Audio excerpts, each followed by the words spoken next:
Hey everyone, welcome back to the Direct-to-Video Connoisseur podcast. As always, this is Matt here, and I am joined once again by Scott Murphy from All 90s Action All the Time and the New Horror Express podcast. Welcome back, Scott. Thanks very much for having me back, Matt. All right, excellent. I kind of did okay on that. I still have been having trouble with intros, and I think I forgot to say, well, I was about to almost like leave it without saying welcome, but I'm getting better at doing my intros with the guests, so... It sounded pretty good to me, and it's yeah, did well. Thank you, excellent. So the last time you were on, we looked at a Steven Seagal film, The Keeper, and we were kind of figuring out, what the topic would be the next time you came on, and we were, banding out a few ideas, and then I think when we were on Twitter, when we were posting about The Keeper being uploaded and talking about kind of the volume of DTV Seagal out here, you had the idea of like, hey, why don't we just do more of this DTV Seagal stuff? Yeah, I mean, I think it like stemmed from kind of a joke you made on Twitter, like because originally we kind of thought like, oh, we'll go in a different direction. Where like we'll look at kind of different action stars that kind of I associated with DTD from my childhood, like Van Damme and like Rothrock and like the 3Ds of Daniels, Dudikoff, and Dacascos, like that kind of thing. But then when I was posting about The Keeper, I said I'd watched most of Seagal's movies from 2009, A Dangerous Man, The Keeper, and Driven to Kill, but I'd never seen Against the Dark, and I probably wasn't planning to. And then you commented on that. Oh, well, you probably should, just to say you have. Like, just go, just, watch them all. And then I was like, I don't really have, like, a lot of motivation to do that. But then I thought, you know what? What would motivate me to do it if we had something to chat about it? So I thought, like, hey, whatever ones are like free, available, let's just chat about them, and let's chat more ridiculousness of Seagal. Yeah, and it's funny because I think like that's right. Because I remember that's right. I was like, yeah, you got to watch it. You got to do. It's like being a Seagal DTV completist. It's a fascinating thing, but it's like I don't know that anybody, for better or worse, puts out more direct to video stuff that like gives you enough content for podcast episodes. I think than Steven Seagal. I think that's very true. I think and I think that's why that I do check them out. Like, since I kind of started watching Seagal movies again when we did the season on him back in 2021, because as I said in the last episode, I kind of stopped watching him in the early 2000s. I think like Belly of the Beast was the last film I had seen by him, for years and years and years. Yeah. And then, in 2021, did the season, got checked out this Seagalology book, and then started checking out more of his kind of DTV stuff. And they're kind of fascinating. And it's weird that there's some kind of DTV stuff that I'm just not very interested in at all. Like, like the Willis stuff doesn't really attract me.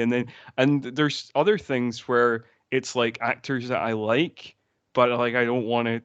Like, like De Niro's my favorite actor, but I don't really, because none of De Niro's kind of direct to video kind of things look fun. They just look like, oh, he's done this for a paycheck. It all looks kind of sad and drab, and like it's just like, and it's the same with other people that I like. Like most of the times where I watch trailers for like a direct to video action movie that's got like John Cusack in it, it just looks like, you don't care. Nobody cares here. Like, I don't know. It doesn't look fun. Whereas because there's like this absurdness, this kind of goofiness to like a lot of Seagal's one, I stick them on and often like they are entertaining in some way. if whether they're entertaining in the way that like something like Urban Justice is entertaining because it's kind of semi good, or if it's entertaining in that kind of just I can't believe how gonzo and weird and like mad this film is, like something like Out for a Kill or something like that. So like yeah, it's Well, yeah, because you bring up a great point with De Niro, right? Because De Niro has been doing some of these Emmett Furla Oasis films, which the film we're going to talk about today, Mercenary for Justice, is actually it was before they added Oasis, so they were just Emmett Furla at that point. So I don't know if Oasis, what made them decide to add Oasis. I don't know enough about them, but yeah, I don't know because and it's like a kind of joint thing with like Millennium Films, right? right, exactly, Uh, yeah, and so. so it's not like a purely Emmett Furla production. Yeah, and I think they got their start doing these Seagal movies, and then they moved on to like Willis, De Niro, those names kind of after the fact, and they got a few big ones. They got, I think, Righteous Kill is one of theirs, the De Niro Pacino film. I think Oh that's yeah, right. I've seen more Emmett Furlong movies than I thought. Yeah, because they tricked me with that one. It was like, first time since Heat, and I was like, okay, I'm bring it on. And then I watched it, and I was like, nah, you've burnt me here. yeah, and so right, and I think the thing about De Niro, I think the thing about De Niro that makes me, I kind of get what you're talking about with, like when you see a De Niro DTV film and you're kind of like, ugh, like what am I watching here? It's like when De Niro kind of mails in the DTV role, there's that sense of like, hey, look at my CV, right? It's, all the Scorsese films that I did that are just, absolute classics. I mean, you look at AFI's 100 years, 100 movies. I think he has 5 or 6 movies in there. And he's just, his resume is, unimpeachable, right? It's just that's how fantastic he is. And so when he's just kind of there, just mailing it in, there's a sense of like, oh, like where's it's like, yeah, I get it, you've earned it, you've put in quite a career, you deserve kind of to be able to just do this kind of thing. Whereas with Seagal, there's like a silliness to it that like part of it is almost too like he hasn't earned the ability to, it's like he doesn't have the 2 Oscars or any of that kind of stuff, and Yeah. and so yeah, so it's yeah, I don't know how to explain. I know exactly what you mean though. It's like when it's De Niro, it's like this kind of like deflating kind of thing. Whereas when it's Seagal, it's almost like this. This is hilarious. I can't stop watching this.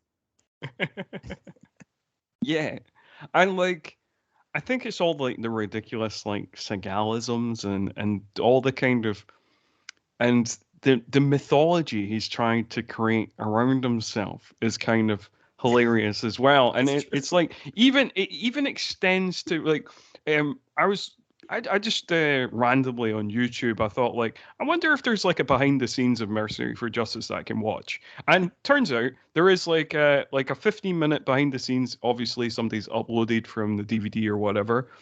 And like it even seems to extend to like that, where it's just like everybody has to tell Seagal how good he is because you get all these kind of interviews with like the kind of co-stars and like the stunt coordinator and like George Furla and Randall Emmett and the director, and they all like the director's talking about like Seagal and he's like, yeah, he's got SQ. That's what I like to call star quality, and like.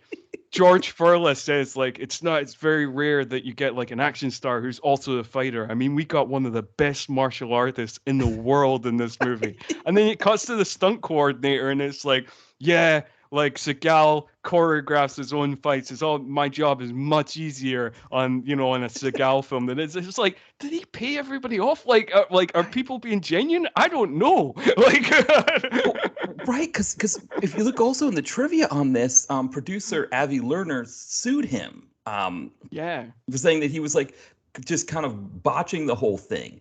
So which makes you wonder too, like where all of that could be, like where like I don't know, like where like if the production company was going to sue, or some of the producers were going to sue Seagal over how he was on set and how difficult he was to work with. Like, I mean, I have to assume it was like in the contract, right? That they had to do this puff piece to include in the DVD I to guess make so. it, and they I just guess kind of had to because go I through mean, with I it. guess you often get that where like You just never know sometimes with these behind the scene things. It's like when uh, it's like when actors do the rounds on chat shows and they always say that Yes. like all their co-stars are the best people in the Right. world. And then like 2 years down the line you read about like some feud on set that between so like I get so that's why you can never quite judge these things when it's that immediate. But yeah, I think like one of the most interesting things about this film is like this film is the reason Seagal wasn't in the first Expendables movie because of this lawsuit that between him and Avi Lerner, and Seagal countersued, and because of the bad blood of that, Seagal turned down being in the first Expendables movie. Yeah, right. He was able to kind of get himself into Machete, a different ensemble actioner at that time. Yeah. But and that's I think it's part of how he got into that one. But yeah, that's kind of a fascinating thing, right? That something that happens like that in '06, there's sort of that butterfly effect. And you know, with Seagal, that's one of the fascinating things with him too, is that you go through the trivia thing and you just see like all the people that he has had issues with in the past, and you're like, oh, like he did a movie more recently called The Asian Connection on 2016, which actually was written by the late Tom Sizemore. The script actually they adapted his script or whatever, but Seagal was in that, and it also had Michael Jai White, and I was like, that's weird that they didn't have a scene together. They didn't, have any fight scenes or anything like that. Well, Hmm. discovered that I think again Seagal had an issue with Michael Jai White, and so probably didn't want to shoot with him or anything like that. Yeah. It's weird that like because like Seagal has like these kind of like real life accomplishments where it's like he actually is like an Aikido master, and he actually is very high level at that martial art or whatever. But yet his ego is still so fragile that he has to like build himself up. Not only is he like he's not happy enough with being like a high level Aikido master, it's like he has to pretend that he's great at all these other martial arts and swords and guns and all this kind of stuff, and like is an expert in everything. And he always talks shit about people as well, of being like, yeah, I'm not like other action stars, like Van Damme can't do shit, Michael Jai White can't do shit, Right. everybody else is a pussy apart from him. It's like, why do you need to do that? Like Right. it's so weird. He's just such a weird guy. Yeah, and I mean, part of it is I don't know if it's because I mean, so it's funny. I say he was older when he became a star, which he was only well, so this is 36 is what it is, but maybe it's 30. So the thing with Seagal too is that since I started this my site in 2007, his Mhm. birth years changed from 1951 to 1952. So so I don't know, but if he was born in Somewhere in that range. right, exactly. So that means his first film came out when he was 36, which, Yeah. most stars they get kind of like when you think of like Dolph, for example, he was younger when his first films came out. A lot of stars are younger, and he was a little bit older. I don't know if that has something to do with it. It's interesting because you think of somebody else I think of who was older when he became a celebrity was Anthony Bourdain. And he was like I think more in like his early 40s, but close to that age. Whereas for him it was like a little bit different. Whereas like he didn't have the ego and he was trying to just kind of maintain just being a regular guy, and he couldn't do it because the celebrity thing just got to be too much for him.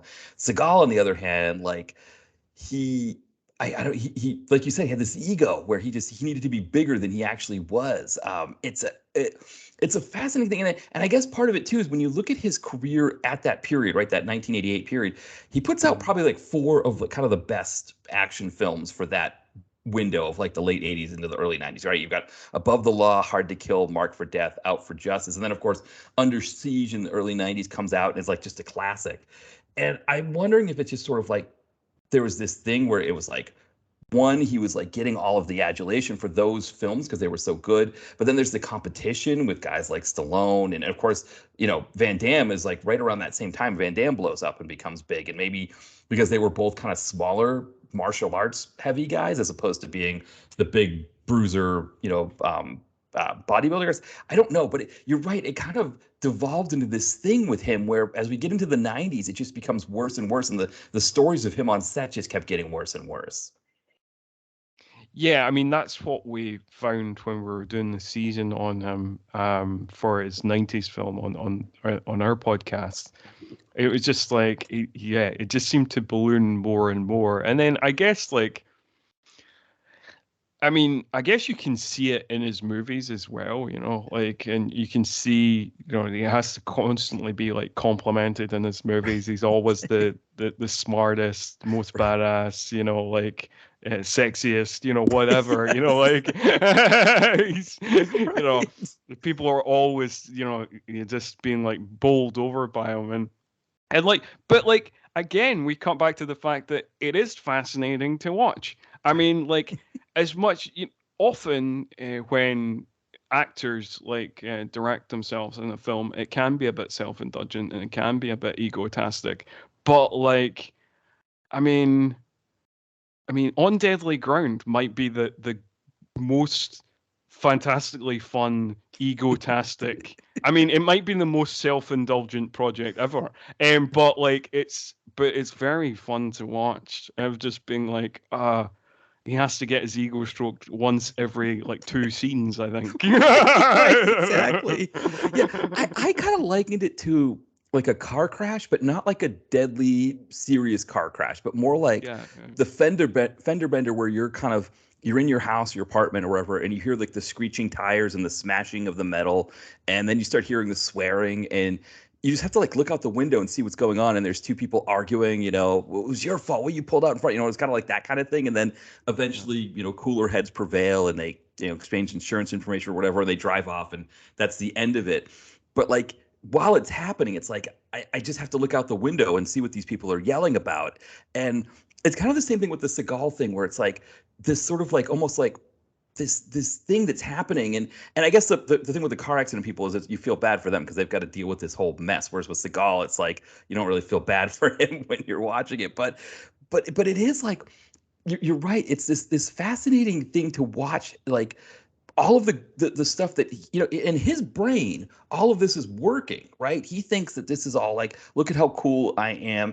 I mean, I don't, for the rest of us watching a puff piece like that behind the scenes, which I remember the behind the scenes you're talking about, because I when I first saw Mercenary for Justice, I saw the I rented the DVD, so I remember kind of going through that. And the rest of us, if somebody made a puff piece like that about me, I'd be like, ugh, I don't know if I want everybody to see this. I kind of feel like it's a little bit much. But for him, he's just like, this is exactly correct. All of this should be here. yeah. But like, and the funny thing is, like, I think he likes to like pretend that it's all natural of Right. just being like of course, everybody thinks I'm great, but then he does like this weird kind of full humble act where it's just like I just want to do the best for the project, like Right. I just Right. like and like he kind of pretends to be grounded in a way Right. sometimes. And you're like, yeah, I'm not really buying it, Stephen. Right, right. Well, it's like what we talked about in The Keeper, where there's this idea of him being this ally for, for underdogs and for minorities and for women and that kind of thing. And he looks like he's supposed to be this ally for them, when really it's kind of more like whatever's happening is more like his largesse, and how it's there to make him look better. And um, it's kind of the same thing, right? That like like everybody talks about how great he is, where he's just kind of like, oh, I'm just I'm just here to try to, like you said, I'm just trying to make the picture, or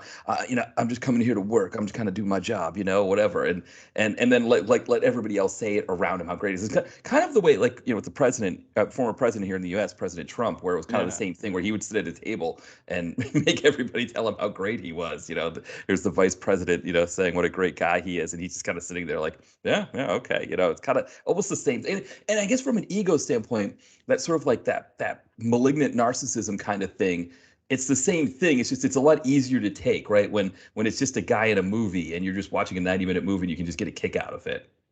Yeah, for sure. When somebody like that doesn't have any actual well, I mean, he does have real power for some people, and Right. obviously some of the things he's done are very bad, and Yeah. he has misused his power in bad ways in that kind of smaller setting, which is obviously horrible. But I guess for us, the viewer, because like he doesn't wield massive power, unlike your former president. You know, Right. you can kind of sit back and be like, this is funny, and not kind of like sitting on the edge of your seat being like, this is dangerous and insane. Can everybody stop this now? Right, exactly.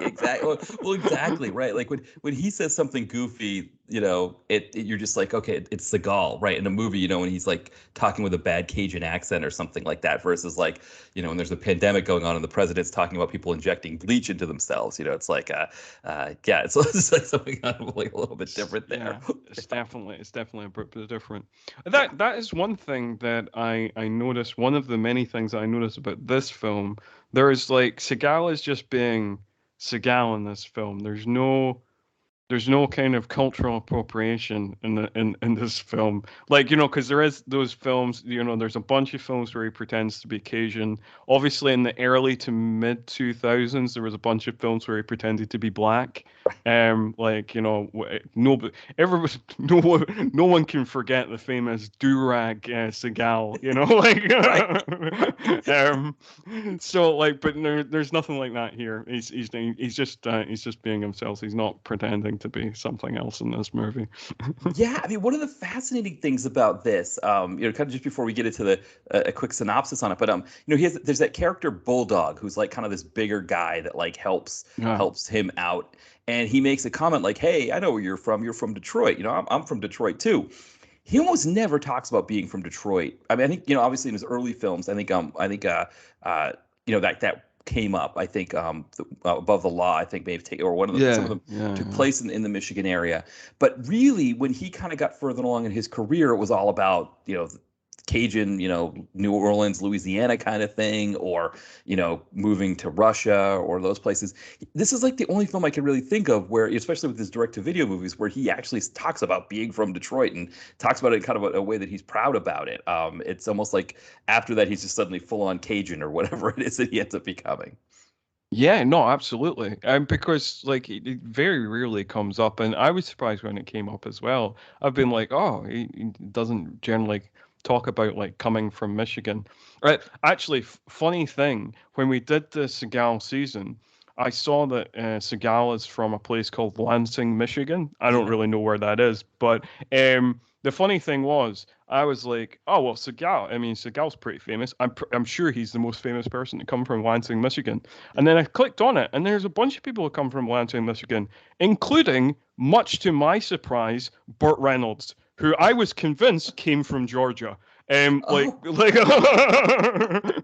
that's awesome. so I was like blown away. I was like, Burt Reynolds, you lied to me your whole career. Yeah, yeah, because so yeah, the Lansing area. So I don't know Michigan well. I should say that. I should, full disclosure, because I'm the only time I've ever been to Michigan. It technically doesn't count as having been to Michigan. I Sure. switched planes in Detroit, and so yeah, I don't know. So in America, we have all the different states in America that like there's a goal like wanting people want to go to visit every state, but it doesn't count if you only were switching planes in the airport. So like when I was flying back from Dallas and I had to switch planes at Midway Airport in Chicago, it doesn't count that I can't say I've been to Illinois or Chicago. So I've technically never been to Michigan, even though physically my body was located within the border of Michigan. It was just I was in the airport. Um, That but makes that makes that makes sense. Yeah, yeah. I actually I know a little bit more about Michigan now because my co-host on All 90s Action all the time, Craig, is from Ann Arbor. So like Mm, that's what so I do yeah. know a little bit more about it now. Yeah, I mean, growing up, the only thing I really knew about Lansing is it's the capital of Michigan. And so Mm, when you're growing up in the United States, you have to learn all of the states and all of the capitals. And most of the time you forget that Lansing's the capital of Michigan, because usually like the mind just goes right to the biggest city and think that, okay, that's probably the capital. Most states actually that's not the case. It's usually something else. So that's what I know about Lansing. It's kind of like the state capitals too. The weird thing about them in the United States is that a lot of them, they're trying to make them centrally located within the state, but then of course the states would grow as they would take more land from the First Nations people that live there, and so then what was the center maybe wasn't anymore, and so that's kind of what Lansing is. It's kind of what used to be in the center, but isn't anymore. Right. I see. I see. Yeah. Okay. Yeah, yeah. So that's where he's. But it is possible too, because he talked about Detroit. I wonder if maybe either his family moved there, or you know, I mean, I would imagine you probably go there for a lot, because that's where all the sports teams and things like that would be. And maybe as he got a little bit older, maybe he moved there to pursue things, because that was the other thing about Detroit. In terms of American cities, Detroit used to be like, you had New York, Chicago, and Detroit was kind of the third city. And that was before LA became what LA is now. And Detroit has really fallen off, of course, with the auto industry falling off and, all of that. But there was a period of time where Detroit was kind of like the engine that ran the United States. And so it was probably during Seagal's time, he would have been growing up in that period where it was on its decline. So he would have been there when it was at the top, or not the top, but close to the top. And as it was falling to what it is now, where it's not close to one of the biggest, it's still a big city in the United States, but it's not like this, sort of like top five, like, huge sort of, area that like Sure. really Yeah. kind of Yeah. determines how a lot of things happen. A big part, of course, is the auto industry moving out of there. Just so much of it just moved out and just kind of just so like the city. One reason why people like to shoot in Detroit is because there are a lot of abandoned buildings that you can just kind of use a computer to put whatever you want on them at the in Yeah, post. I've heard that. Yeah, yeah, yeah, for sure, for sure. I've talked to a few people about that, about like, and that's because it's cheaper and Yeah. yeah, so and you can give it that kind of post-apocalyptic look, if and all that kind of stuff. Yeah, yeah, Yeah. because of all the abandoned buildings. Yeah, exactly. So it's a very, there is probably a sense too that maybe from him, seeing that sort of that decline as he was growing up, maybe he didn't want to, because most people from the Detroit area, that's like a badge of honor, a source of pride, like, hey, I'm from, kind of like me being, moving here to Philadelphia. People that are from Philadelphia, it's like, hey, I'm from Philly, that kind of that same mentality. So it's, I mean, that's the other part of it too, is that Lansing wouldn't have the same kind of reputation as Detroit. So maybe that's part of it too. It's like you don't want to say you're from Detroit if you really Sure. weren't. So maybe that's I part think of it too. that's probably a lot to do with it as well. Yeah. It's that kind of thing of like for example, in terms of like my own life, like I grew up in a small Scottish town called Haddington, which is about 20 miles outside of Edinburgh. Yeah. But just for convenience, so I don't have to explain Haddington to people, I just say I'm from Edinburgh and I did live in Edinburgh for quite a long time as well. So I just say that, because people know that. But if they know a Scottish city, they'll know Edinburgh, they'll know Glasgow. They won't know anywhere else. So it's just Right, exactly. so it's just easier. So like, and again, I think probably for like watching a film, like for an international audience, most people will have at least heard of Detroit, whereas Yeah. most people probably wouldn't have heard of Lansing. So. Yeah. Yeah, exactly. Detroit's one of those cities, even despite the fact that it has been, it's declined over the past few decades. It is still like if you ask people to name cities in America, that's probably one that comes up. I mean, huge music industry, right? Motown, of course, is known for being there. Iggy Pop is from Detroit. Yeah, yeah. Because it's funny, you mentioned Ann Arbor, and I don't know if it was because Ann Arbor, I think, is where the University of Michigan is. And I don't know if it's the University of Michigan or Michigan State, but Iggy Pop saw the Doors play at one of those schools, and they're known for like their college football teams. They're like huge, especially at that time. They would have been even bigger in the '60s. And he saw uh, um, well, I can't remember. I can't remember. He was watching the Doors, and he saw them like making fun of the football players who were down in front of the audience, and it was like this huge thing for him to be like, wow, everybody like idolizes the football players, but here they are completely like making fun of them, here. It's like, I don't know how to explain, like it was like his inspiration. That's like what made him want to Yeah, yeah, be yeah. Iggy Pop. And I always hear that story. I remember he told it when he was on MTV, what made him, and he was like, yeah, watching Jim Morrison make fun of the football players, down in front of on stage made me, he's like, oh, of course, rock star, that's what I want to be. That's brilliant. And he became a brilliant rock star. Yeah, yeah, exactly. I mean that's probably the biggest thing. I think when you think of like Detroit's music, I mean, of course, there's some act like Kid Rock. No, nobody really wants to think too much about, but like, yeah, but like of course, obviously the Motown one's the big one. But yeah, a lot of music came from Detroit, and so that's another thing that's known for. Of course, that's another thing Seagal, right, wants to be known for is his music. He's put out his albums and done his stuff. I think there's which movie was it? Was it Attrition, I think, where he performs at the end. There's one of them where he performs it Oh, plays. I don't think I've seen that one. I've not seen that one.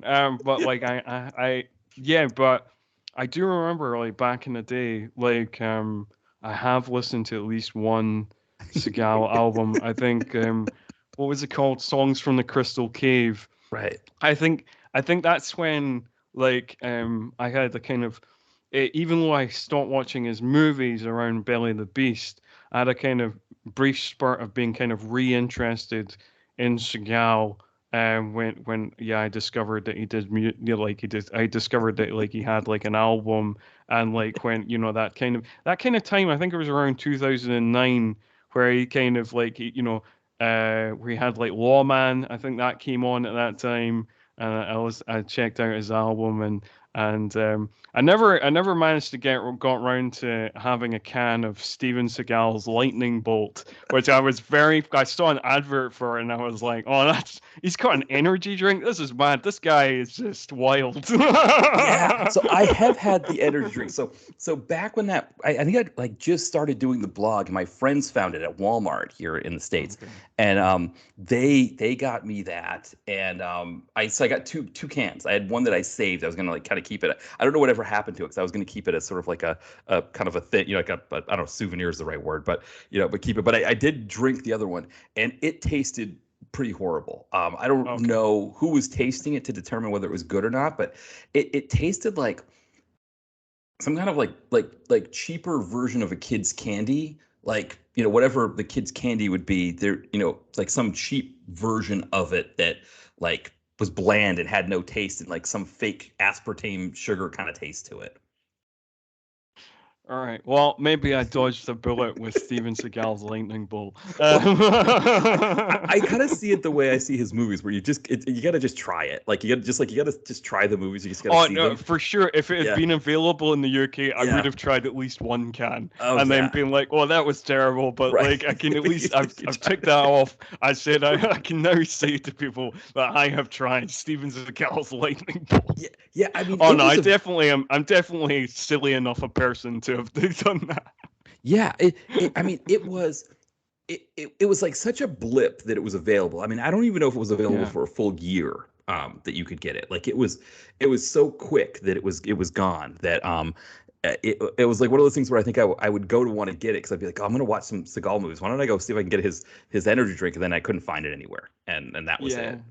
I think it was one of those things that was like it was there and it was like available for like 6 months or something and then it was Right. disappeared forever. Yeah, I have no idea what happened to that can because I had that can and then my friends got me this gum called Black Black that John Claude Van Damme did ads for. I think it was maybe a Yeah. Japanese gum or something like that, and they got me that because they'd seen the videos of him of his commercials. I think it was called Black Black. It was something like that. So I had like the two of them together, which of course I think for both of them they wouldn't have liked that I kept their mementos together for both of them, but yeah, so I had like a little stash of things that I was sort of collecting, but I think in one move or another I must have lost them.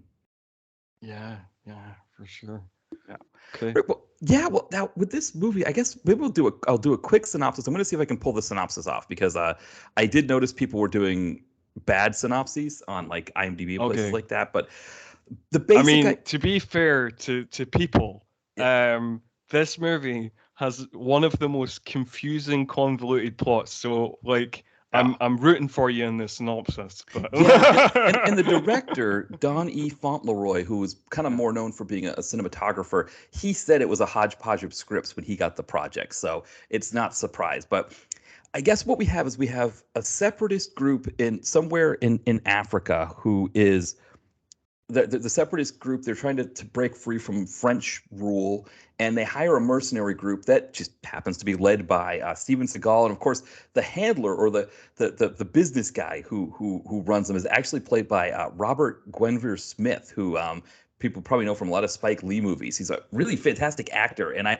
had missed that he was in this. I think I wasn't as familiar with his career when I first saw this, and so he's like the handler. He's the one who kind of does the bookings. And at the same time that this stuff is happening, I guess one offshoot of the group kidnaps the ambassador and his family as a way to kind of get the French from the fight, because the fighting's going bad with the mercenary group. Things go south. The ambassador's family dies. Seagal's not happy about it. He leaves. His buddy who's in the mercenary group dies. Gives us some plot exposition before he dies to let us know something about how he got Seagal involved. No clue what happens there. But at the same time, we've got Luke Goss from the boy band Bros, who's kind of carved out quite a DTV career for himself. He is a CIA agent, and he wants Seagal as well, because Seagal is kind of like a rogue American agent who is now working for this mercenary. Okay, so everything goes bad with the French thing. Seagal's going to visit the family of the guy who died in his mercenary group, and when he gets there, his old mercenary group wants him to do another job for them, and this other job is to bust out a billionaire's son from a high security prison in South Africa. The catch is that he doesn't have any choice, because we use the old kidnap the family thing. So the dead guy's wife and son have been kidnapped, and if he doesn't do what he's supposed to, they get killed. At the same time, Luke Goss has an in with a woman who is working with them. The woman's name is, or she's played by Jacqueline Lord, and Luke Goss thinks he has an in with her to try to figure out what's happening with Seagal. But of course, as you know, Seagal's feeding her bad information, whatever's happening there. And so the way the whole plan is supposed to be hatched, that on the one hand, so while they're trying to get the guy out, when they're trying to get the guy out of prison, they plan this whole bank heist thing that's supposed to be a cover. So the bank heist cover is supposed to get the cops to go to the bank to protect the bank, while they go to break out the guy. But then, as they're breaking the guy out, Seagal lets it be known that actually no, the breakout is where the cops should be. So then when the cops go to do the breakout, Seagal and his lady friend break into the bank and start stealing money. They use the money to put it over the head of the billionaire guy, so he gets arrested because like some rich guy in Greece or whatever, I don't know. And the whole thing kind of at the end, it's Seagal trying to, like, now that he's stolen all this money, he needs to get the CIA guy off his back and rescue the kid. So I think that's probably roughly what we have there. So why don't we do this? We'll take a quick break here, and then we'll after that synopsis, let everybody get their head around it, and we'll be right back. Hey everyone, we'll get back to the podcast in a second, but first I have a new novel out, Holtman Arms. It follows Colvin Hall, an aspiring writer who decides to write a romance novel on a whim, sends it to a publisher, and it becomes a huge success. The only problem is, no one knows it's him because he writes under the pen name Mary Ballantyne. With all of the money and none of the fame, Colvin longs for the world to recognize his accomplishments. When he gets an opportunity to write a freelance article on a washed-up 90s pop star looking for a comeback, that recognition starts to come, but is it all he hoped for? It doesn't matter because he's getting it whether he likes it or not. Holtman Arms is the second in my author's cycle after A Girl and a Gun, and like that previous novel, it explores themes of success and accomplishment in the 21st century. You can buy it now through Amazon in paperback or on Kindle. The link is in the podcast description. As always, thanks for your support.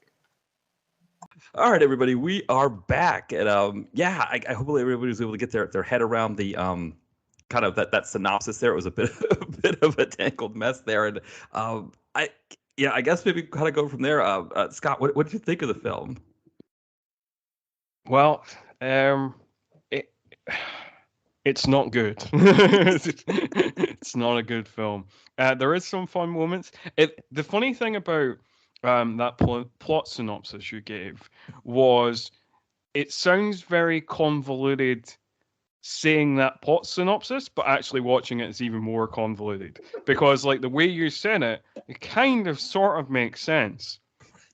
But the way it actually unfolds, like, you know, what you were talking about the bank heist, Right. we have no idea about the bank heist when that plot point is first introduced. Right. Like, basically, Luke Goss's character, Dresham, and Jacqueline Lord's character as Maxine just walk into a bank and we have no idea why. And then they start talking to a cop at the bank about a vault and stuff like that. And you're like, as far as we know nothing about a bank as a viewer. We know nothing about this bank.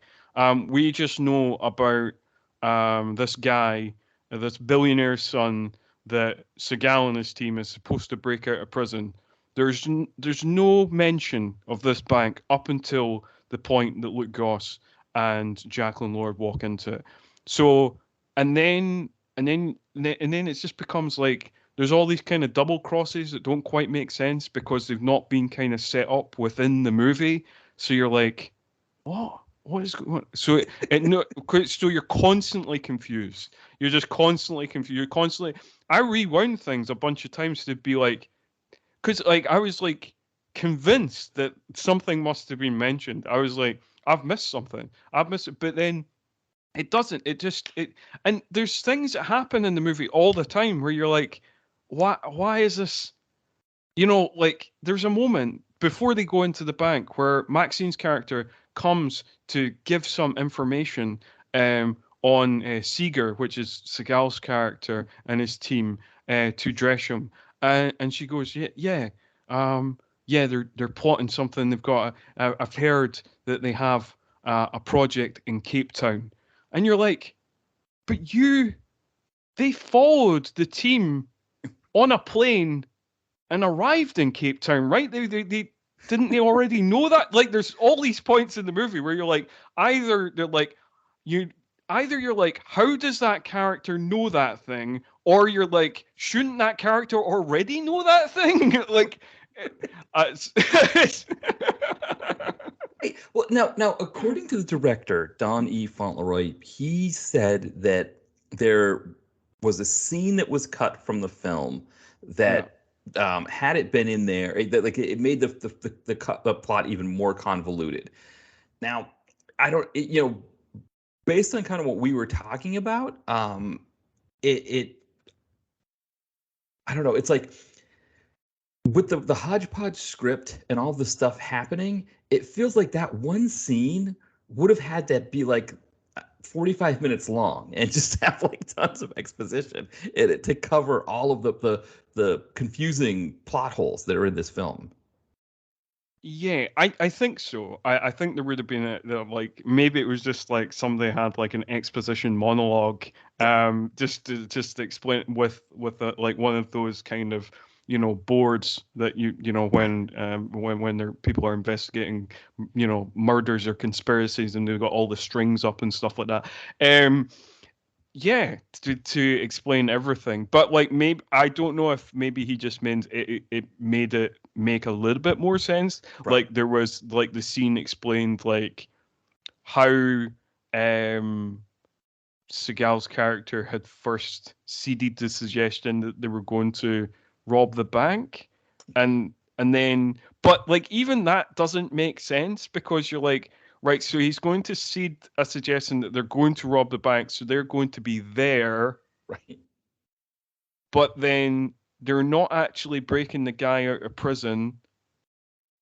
So, like, why would he seed that? Why would he not just seed that they were breaking the guy out of prison and then rob the bank? Because then if they seeded that in their mind, then they would be at the prison and the South Africans and all the team who he wants to double cross will get arrested anyway, and then he's free to do the bank job. So like, why the kind of double cross? Like it's just I can't fathom it at all. Like I kept, since I watched this a few days back. I watched this like on like Thursday night, and I've just been in my mind trying to puzzle it together of like, but maybe it makes sense somehow. Like, like... Well, because part of it is that the filmmakers have to do this gymnastics to be able to... Now, Grant, this one's '06. This film comes out in '06. But Yeah. we're already at a point, because I think we were talking about when we talked about the Keeper, right? That there's a point in the Keeper where the bad guys kind of get the drop on him, right? And that's how they end up kidnapping the girl or whatever. He ends up kind of getting defeated, and or no, actually, it's very beginning of the film, right? When his partner gets the drop on him and almost kills him. And then, of course, there's that whole, again, like what we were just talking about with this film, this whole, like, you're an inspiration to all of these LAPD cops, because you survived the shooting. And, most men would have died from what you had, but you're so great, Seagal, you survived it. Kind of all that kind of stuff. But there's this sense already at this point here in '06 that Seagal cannot, no, you can't really get over on Seagal, right? That, like, even if Roger Guenveur Smith's character, as Chapel, the sort of the mercenary handler, the kind of the big business guy, he's got Seagal's friend's wife and son. He's holding them hostage. Seagal calls every once in a while and says, "Yeah, I need some proof of life before I'm going to do this job." And then they get the kid on the phone, and it's a whole big to do. But even though there's that sense that, like, he is not in control because he's doing this job because he has to, there's always the sense of, like, well, no, he's always in control, right? Like, nobody can get over on Seagal. He's got to be the one getting over on everybody. And so that's a big part of it, right? Is that there's this whole gymnastics that has to be done that, like, if this was like a Scott Adkins movie, I don't know how many times Scott Adkins has done a movie where he's had a child of his kidnapped and been forced to do a job for somebody. But with those movies, there's always this sort of like this give and take kind of thing where he maybe thinks he's getting the upper hand, but then they get the upper hand back. And it's kind of a back and forth. And then finally, there's a whole thing at the end where he gets the upper hand. With Seagal, there can never be that give and take. He's always got to be the guy who's got the upper hand and always has it all figured out and knows what he's doing. Yeah, absolutely. And I think that is one of the things. The people who watch Seagal DTV films like ourselves are the people who enjoy the goofiness. Mm-hmm. And I think a lot of people are put off by that exact thing where there's no jeopardy.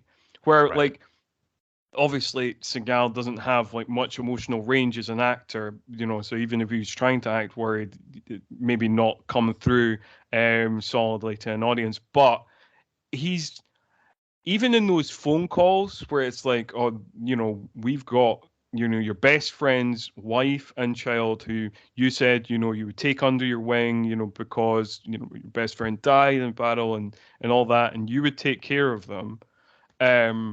He seems like totally chill in those phone calls, always like he's got like an ace up his sleeve the whole time.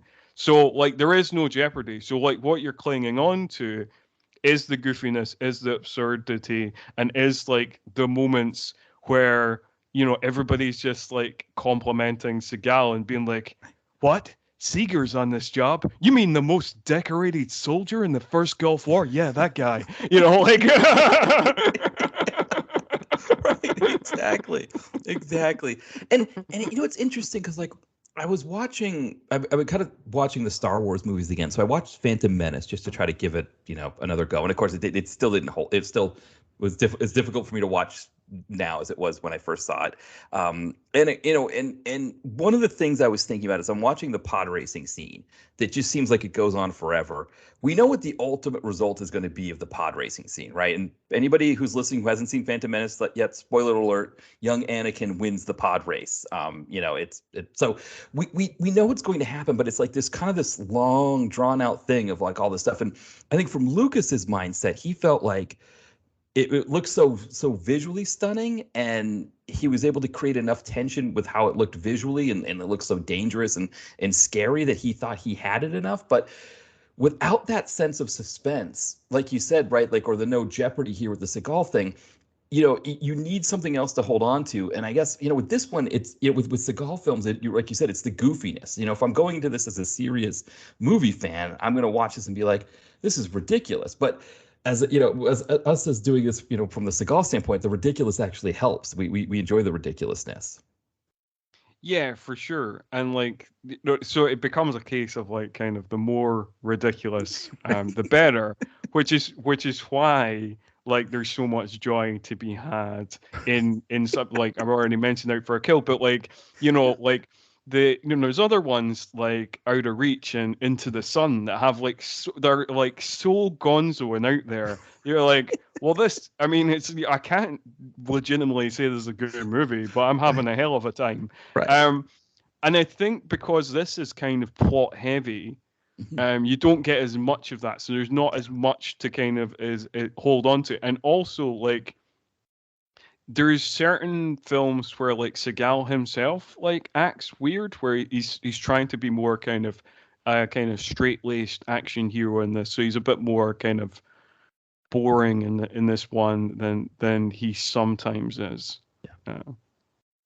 Yeah, and I mean, there's a scene where he takes the Jacqueline Lord, Maxine character, out for dinner, and that's where he's sort of like he's taking her out to dinner as a way to sort of like, I guess, to let her know that he's hatching some plan, and that's like all kind of creepy, He's like, I told you I'm gonna take you out for dinner, I'm gonna take you out for a nice night, and all this stuff, and she's wearing the dress and everything like that. And it's almost kind of like this thing where like she's early in her career, so she's just got to kind of play the part of this woman with him, who and there's like all these jokes kind of happening about the two of them hooking up. I mean, even like Luke Goss's character, because I think they're trying to paint Luke Goss's character as a jerk CIA guy, saying, yeah, just sleep with him and get the information we need. But like, yeah, but there's a suggestion like early on as well that they had a like some sort of fling, like right. like because when they're first on the plane with Roger Guevara Smith and his Black Ops producer. I loved that at the start of the movie. It had one of the classic, kind of early to mid 2000s DTV action thing of like you get like the character name and title, and then we had like a bunch of freeze frames where it explains like what the other characters were about. Right. And I was like, nah, I know what time period I'm in. So I was very entertained by that. And also there's like a spelling mistake where it was like where he's Roger Graham Smith is a Black Ops producer, but like which I'd never heard it phrased that way, producer. That seems strange, like he's a record producer or something. And also Black Ops was spelt with 2 P's, and I was like, somebody should have spell checked that. right.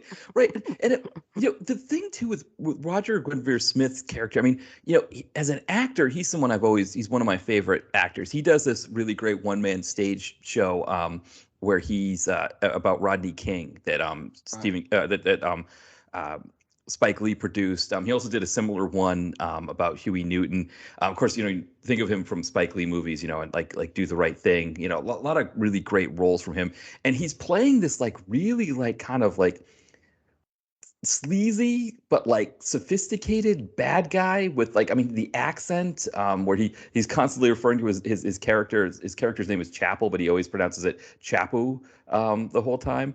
And it's just this real like seeing him in any scene where he's acting opposite anybody else in this movie is just such a really weird thing, because he's not like when you think of like the De Niro ones where he's mailing it in, Guenveur Smith's not mailing it in. He's having like a fun time, like just kind of like chewing the scenery and being as goofy as he can with this character. Yeah, no, he is having a fun time. I do like we have this kind of interesting situation where Roger Guenveur Smith is doing like this kind of posh English accent, and his accent's kind of all over the place. It's not one of his finest performances, but he is having a lot of fun. And he's he's gone there. He's like, what? This is a cheapo movie, but I'm gonna give it my all and do a wacky accent and just have fun with it. So he's just being a kind of like a classic British action movie villain in that sense. But we do have this kind of odd situation where he's doing a kind of wacky British accent, very posh English he's going for, and then Luke Goss is doing a somewhat convincing American accent. But again, so so we got a Brit playing an American playing a Brit, and both somewhat convincing, but not entirely. And I do think he's having a lot of fun, and I think there is certain scenes that he really goes for that I particularly enjoyed. I particularly enjoyed the segment where they were in the restaurant and he has like a phone call with Seagal's character Seeger, and he's just playing the piano because like I don't know what it is. Like if you're an action movie fan, you probably associate classical music with evil because like the amount of villains who either play classical instruments or are just really into classical music, it's truly ridiculous. right. And I guess the reason for it is that it's all royalty free, so it's like I guess it's easy for the bad guys for like any movie to just.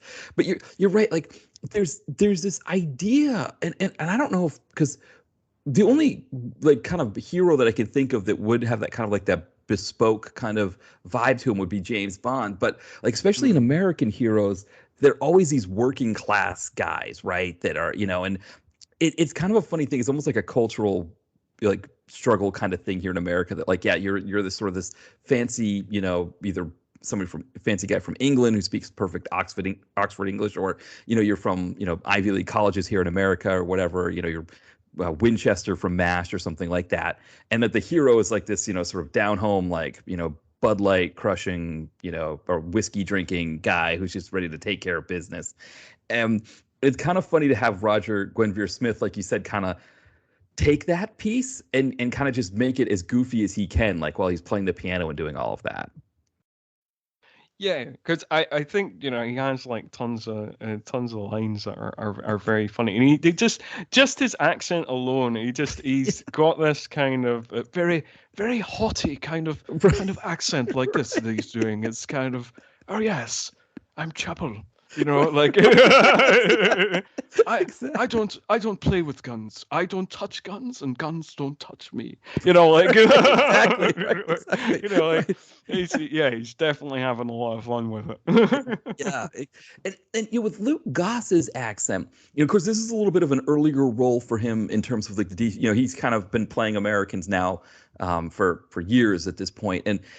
What's interesting about his American accent, and even just the American that he plays, because I've always wondered why he has to be an American so much. Because when he's playing, when he's using his natural English accent, it actually kind of gives him it's like an extra quality that kind of sets him apart from the standard just DTV actor.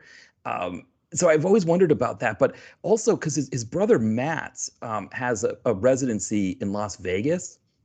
Right. And I've always wondered because his American is always kind of this like standard American jackass guy who spends a weekend in Vegas and just like blows a bunch of money on, gambling and women and stuff like that. And then just goes back to LA or wherever they're from and goes back to work after. And I've always wondered if that's where he picked it up. Like if he was just hanging out with his brother in Vegas and just sees all these guys around, he's like, that's the American that I'm going to be, because it seems like that's who he plays all the time. Yeah, he does tend to play villains. He does tend to play kind of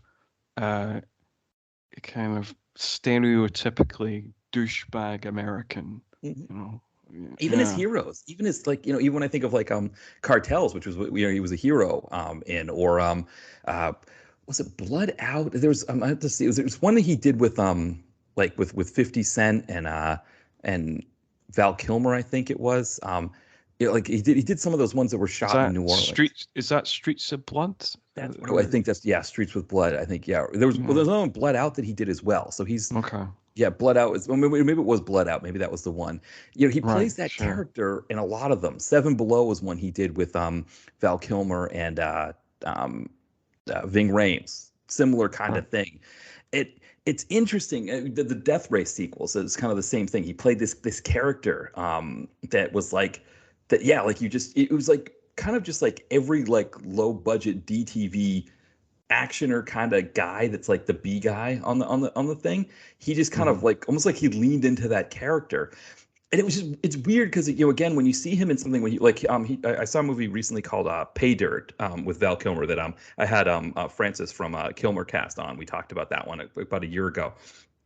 And he played a Brit in that one. I guess his character was called the Brit. It was Damien, but I think he was like, again, those title screens, right, where it's like the Brit, or whatever. I think, okay. Right. So that was it. But it kind of adds an extra piece to those roles in these direct-to-video movies that, I mean, obviously American CIA guy, he probably shouldn't have an English accent, but it does, it's always been fascinating to me that he never leaned into that more, that you know, the roles that he got just seems to just be this American guy.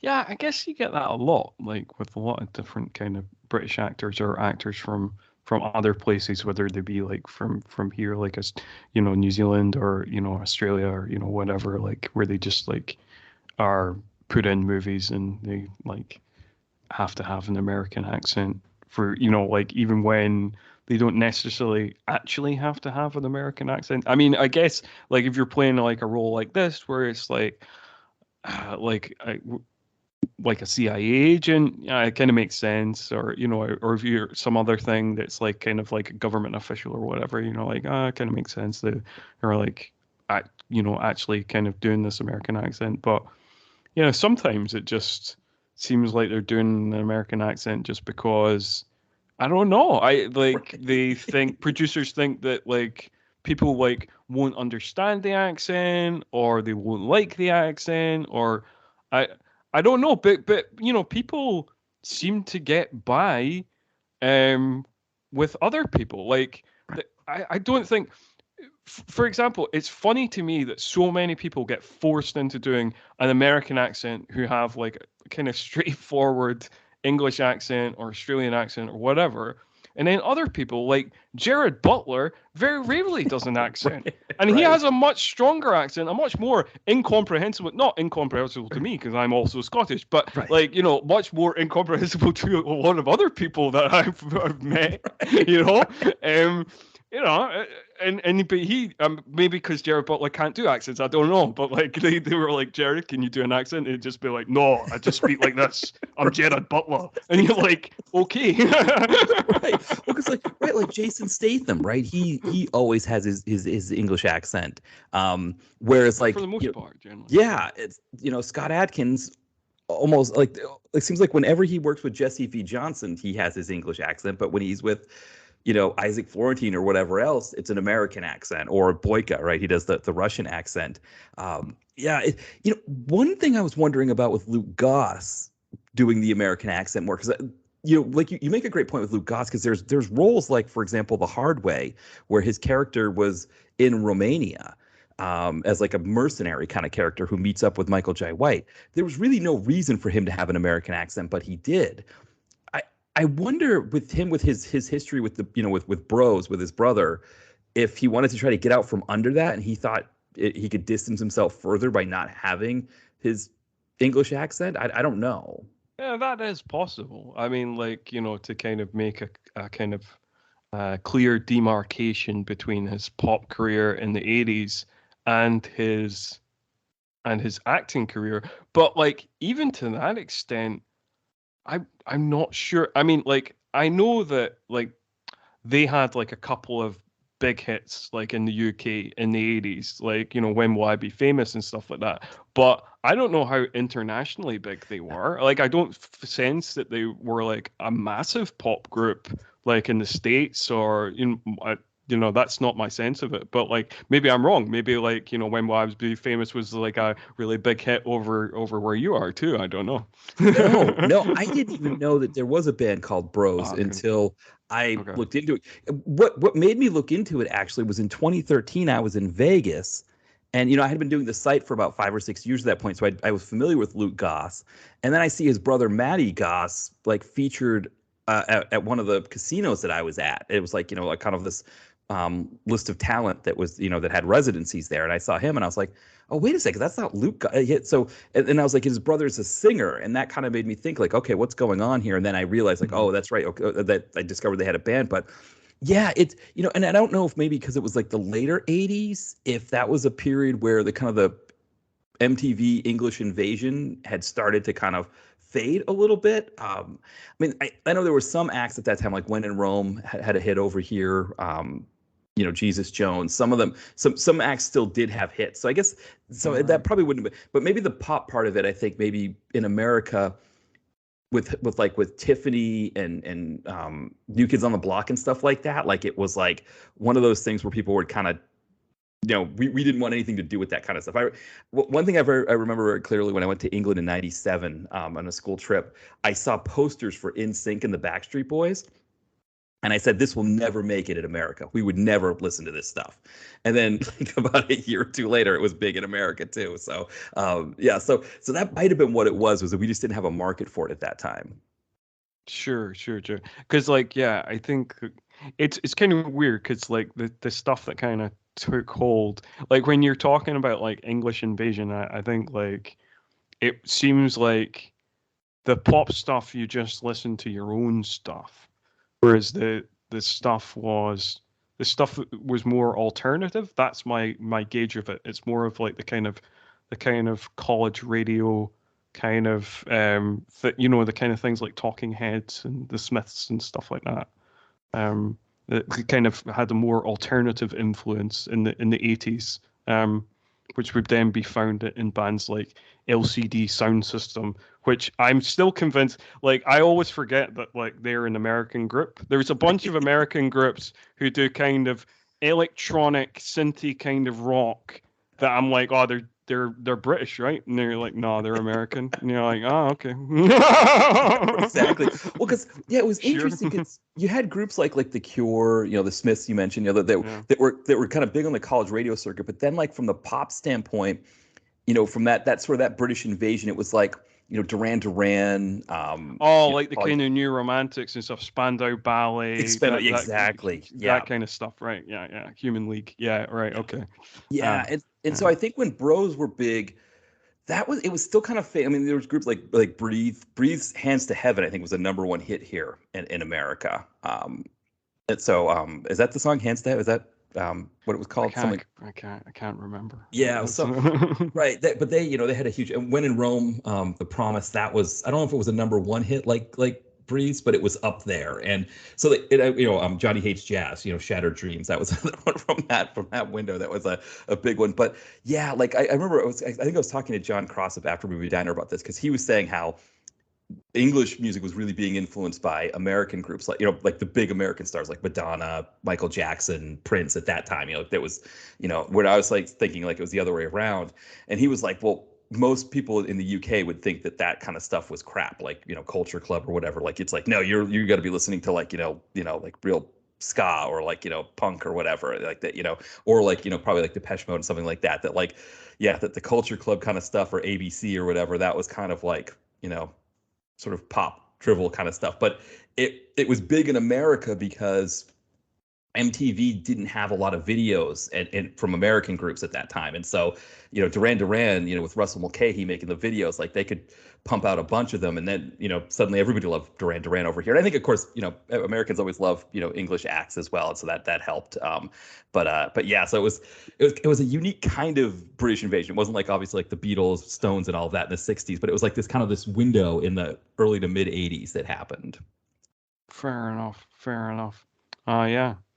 Well, I think I'm not quite sure how it cut back to the movie, but like from that, but like Luke Goss is kind of fine, and like I don't think he's having as much fun as Roger Gunther Smith, but he's kind of fine in the movie. I don't know, it's a very kind of stereotypical character.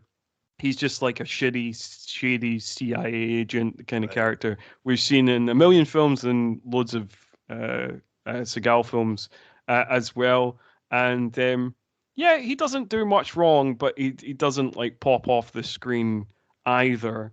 And I think part of the problem of the movie is that as well. Like none of the characters are, other than Chapel, are particularly memorable.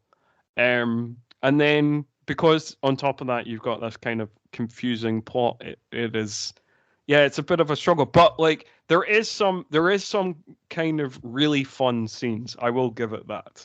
I think there is some fun scenes and some fun moments. And so I did have some laughs throughout the movie. I think I shouldn't really have laughed when his best friend died, but like the fact. Basically, the best friend, Radio Jones, we're in the middle of this battle scene, and the battle scene is very confusing because there's no kind of geography to it, so it kind of feels like everybody's shooting at thin air. But anyway, I think that like the Radio Jones death is quite funny because like basically he gets shot in the middle of a monologue, and just as soon as he starts the monologue of exposition, you know he's going to die in the middle of the monologue. So you're just waiting for it. You're like counting down on the screen of being like, you're gonna die in 10, 9, 8, oh, he's dead. He's dead. Yep, he died.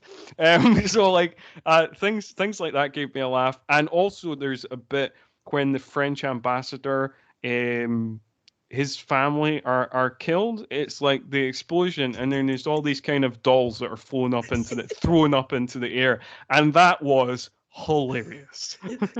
Did you have the same vibe that I had? That was like, did they just die? Like, was I? Yeah, no, I had to rewind it. I had to rewind it because like it's kind of they're basically they mention it. They like mention it on the radio because like basically we have all these kind of phone conversations where the French colonel is talking to presumably the French government, and then like Chappell and Dresham are on the phone, and Seagal's on the phone, and the South African guys are like talking to people, and you get all this kind of cutting back and forth, so it's very confusing, and then you just get this microsecond shot of like these kind of dolls being flown up into the air that are supposed to be the French ambassador's family, after the explosion of the vehicle, and also so I had to rewind it to make sure that I had seen what I'd seen and they had died, I guess, in the explosion. Yeah. And B, because I thought the South Africans were on the same car as the family. So I was like, how did they survive? And then I rewound it and I was like, oh no, actually the family were switched to a different truck. And like the South African guys were in a separate car, and like that's why they're alive, and it wasn't their vehicle that was blown up. So yeah, I had to rewind it just to be like, okay, I do not have any sense of what's happened in this scene. Because like they show like, because again, one of the the movie is a series of people getting ready to do, it's like these movies generally are. You've got people in military fatigues getting ready for some sort of maneuver that they're about to do, and so you see one of the guys sticks like a C4 bomb underneath this sort of flatbed truck, lorry kind of thing, and it's almost like, why are they doing that? And it's kind of like this Chekhov's bomb kind of thing where you're just like. Yeah. Okay, at some point this bomb, when is the bomb going to go off? So I was thinking, well, maybe they're going to blow up the ambassador's house when they drive in. Well, no, it's just, so it's like, okay, at some point this bomb is going to do, but they never show the bomb again, right? Like we see the bomb and then we just have to remember it. It's not like, I think was it Hitchcock who talked about that like, if there's two guys in the room together and there's a bomb there. And I think what he was saying is you can't blow the people up because, you've got this scene with these two guys and they're talking and they don't know the bomb's there, but the bomb's there. But as a director, you can't blow them up because the audience won't be happy with you for blowing them up. This movie didn't really care about that. They were just like, yeah, we're going to blow up the ambassador's family, like you said, a bunch of dolls. But that probably should have given us a sense of where this film was going, because it was this mess of like that happening. And then, like you said, with the friend who gets up and gives us plot exposition before he's shot and killed, right? He's just like, John, I wanted to know that I'm the reason you're here because they made me bring you here, blah, blah, blah, blah. And it's like you said, you kind of count down and wait for him to get shot and then killed. The other thing that I noted in my notes when I was in the kind of this early sequence, like, there's a couple of other things that I thought that gave me a good laugh in these kind of opening sequences. One thing was basically you got these two South African guys who go to kidnap the French ambassador, and they are joined by a woman who like beats up some guards, security guards outside the French ambassador's house, and this woman is just in the opening mission and doesn't join the team later. So she's just dropped. I kind of thought she was going to be like a part of their little grouping, the two South African guys, this woman, because they seem close. They seem tight in this opening scene. But anyway, So she beats up these guards with, like some, kind of karate type moves, and you're like, oh, okay, this woman's interesting. But the thing that made me laugh was the South African guys are dressed like mercenaries. They've got fatigues. They've got like one of them's like got a grenade attached to them and all this kind of stuff. They got like ammunition and stuff like this. And it's like, yeah, everybody's a mercenary. Everybody looks like a mercenary, apart from this woman who is wearing a tight, very tight black tank top and yoga pants, it looks like. Right. And you're like, not convinced by this mercenary getup, to be honest. Right. Yeah, and it's another part of, again, so the director of the film would tell us that all of these things that we're seeing are because it was a hodgepodge of scripts and that the editing was taken from him and all of that stuff. And, fair enough, that's probably the case. But yeah, you get a sense that she was a character who was supposed to be, right? Because most of these films have this character, right? So different from the Jacqueline Lord character, right? Who's like the female character is kind of like a, ersatz Seagal love interest kind of thing who, can take care of business if she has to, but she's there wearing nice dresses and doing all this stuff. There's usually like this tough woman character, like the femme fatale kind of a member of the mercenary group. And it seemed like she was shaping up to be that character. But like you said, I completely forgot now that actually you mentioned it, that she was gone completely after that one scene. Yeah, I guess like, and it is kind of one of those things that, I mean, I guess it's like it's a DTV action movie, so yes, even though everybody else is in convincing military gear, we got to give the one female character at like a tight, sexy get up, because that's how these things work. But yeah, no, I did think that she was going to be that stereotypical character of like the evil female badass who like, kind of who basically torture is like a sexual kink to her. Like that this happens a lot. I've seen this character a lot. But like no, I was just like, so she just disappears and I was like, oh, all right, fair enough. Maybe even like have a fight scene with Jacqueline Lord, right? Yeah, I kind of assumed that would be the case, but no.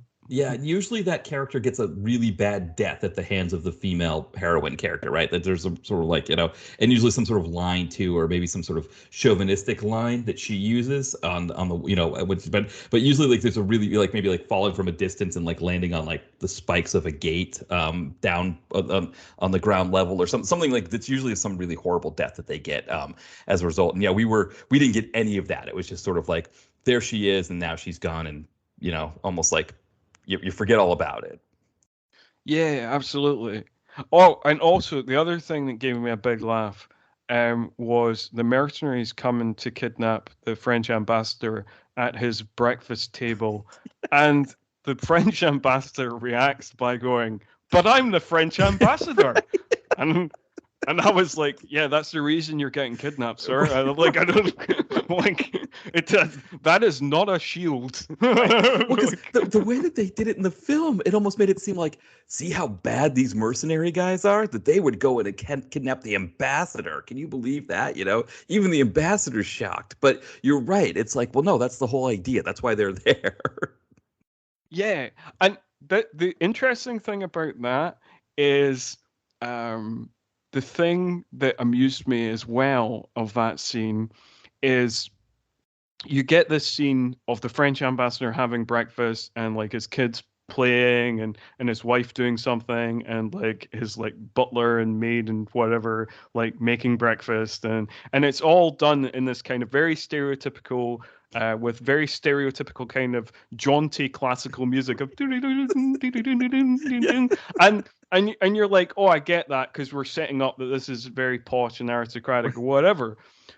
But when the siege of the house happens and the kidnapping happens, the music doesn't change. It's still the and you're like, this doesn't make any sense now. Like, so it feels like we're doing like a comedy bit now, but it's not played on screen as if it's a comedy bit. So you're like just very confused. I'm like, I don't know what's going on now. Is this supposed to be funny? I'm not sure. Yeah, and it also didn't make any sense that they were all being kidnapped. Like, I don't understand why they were taking like the butler and the maid and the chefs and things like that. It's like I don't understand why they were taking the staff either. Like, surely you just need the French ambassador himself, really. Right. Maybe get his wife too. I don't know, but like, yeah, you don't need everybody.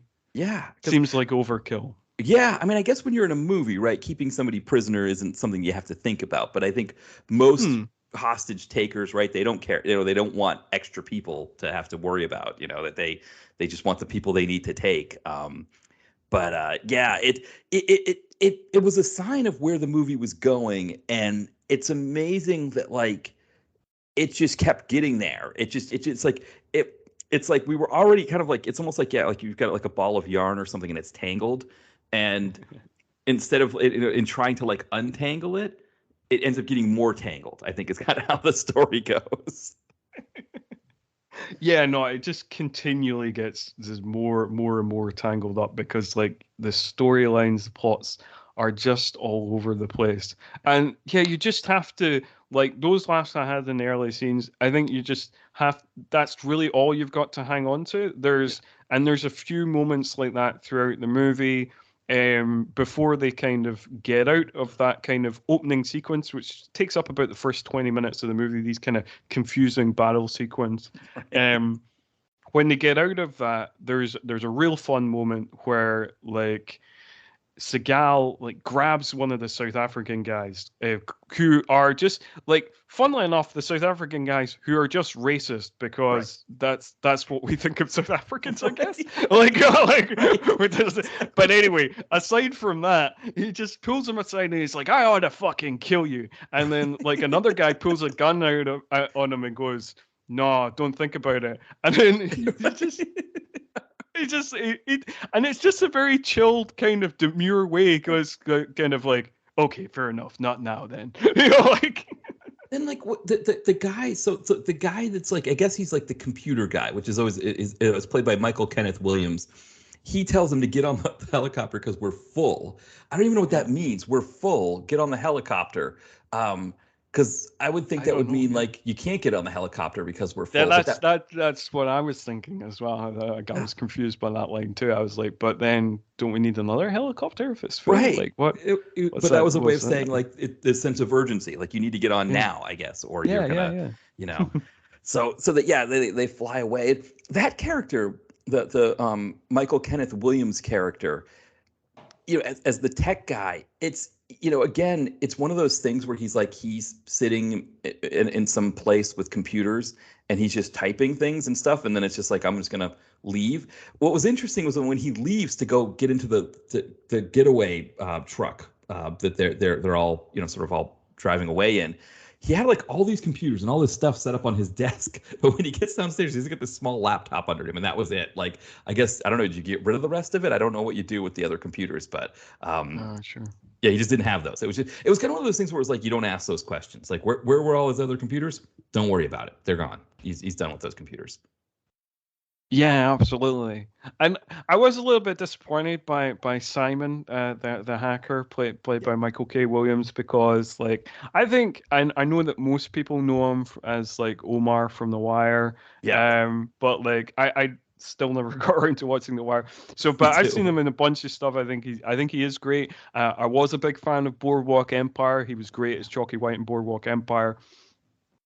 So I was kind of, when I saw him on the cast list, I was like, I was excited. I was like, oh, that's cool. I wonder what he does. Not a lot. Not a lot. He's just sitting behind the computer. He doesn't get like a lot of lines. He doesn't get a lot of the kind of fun action moments. But he does the best with what he has. I guess, like that's.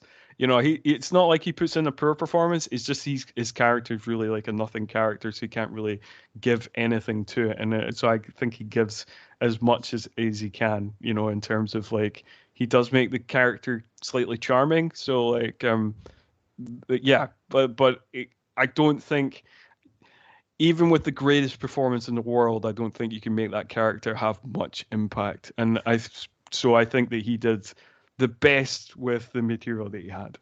Yeah, I didn't even think about that he was doing this show at the same time that he was doing The Wire. I didn't even consider that he was on The Wire while this was Yeah, being yeah. made. And Concurrently, yeah. yeah, and I wonder if either, he was looking, so full disclosure, I haven't seen The Wire either. I've been meaning to get around to it. My Same. boss was quoting it about, because he was talking about our numbers at my job, and he was like quoting on The Wire. Somebody said you can juke the numbers however you want, and I was like, I need to see The Wire. I need to be, at least so I can get these inside jokes. My wife and I actually were watching Mad Men, so she was a big fan of Mad Men. I hadn't seen that one yet either, so No, I'm I've doing not that seen one. that either. I need to catch up on all these shows from 20 years ago, Yes, exactly. Same thing. Well, it's on Freevee. Mad Men's on Freevee, which is, you can get through Amazon, through your Amazon app if you have that. I'm assuming it's probably good in New Zealand as well, but maybe I'm wrong. I don't know. Because it is attached to Amazon, but maybe they do. Maybe they have different rights or whatever. But Mad Men's a fascinating one because it's very much like John Hamm is like he's like Tony Soprano without the Archie Bunker.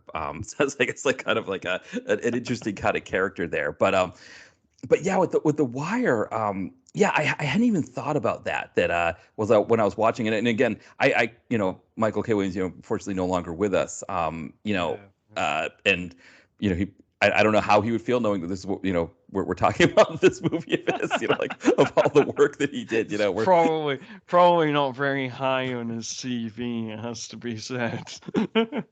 I mean, to be fair, I mean, like the movie is very upfront of what it is. Like yes. Like we can say like, oh, it's not a good movie or whatever, but like. It very immediately is very confusing. So like it's you know what you're in for, and you kind of know what you're in for right for the get go because this film has one of the cheapest looking title cards I have seen on a non-student film. Like just on a plain, just white font, white writing on a plain black background, and it's like. Wow. Okay. Yeah, I mean, this movie obviously it came out before. I mean, just before Netflix streaming. It was '06, and Netflix streaming comes out a couple of years later. And kind of, I remember when I first got Netflix streaming, it was like it didn't even work right away. It took some time for it to be, good. But this is the kind of movie that, like, I think, I rented it for the blog, of course. So that I got a blog post out of it when I rented it. It was one of my Netflix DVDs at that time. But this is the kind of movie that, like, if you didn't stream it free on Tubi like we did, or stream it free, however, like if you paid any kind of money for this, you'd be even if it was only $3, you'd be like, man, what could I have done with that $3? I mean, I could have a burger or something, or I could have gotten a soda or whatever. Like whatever it was, it would have been more valuable than that, yeah. So it's like it's kind of that thing of like, I don't know what the term is. Yeah, it's like the 90 minutes back of your life. Watching it free was kind of more fun. All right, we're going to take another break, but we will be right back. All right, we are back. So yeah, so we're kind of just sort of getting towards the end here. Scott, what were some other things you wanted to bring up about Mercenary for Justice?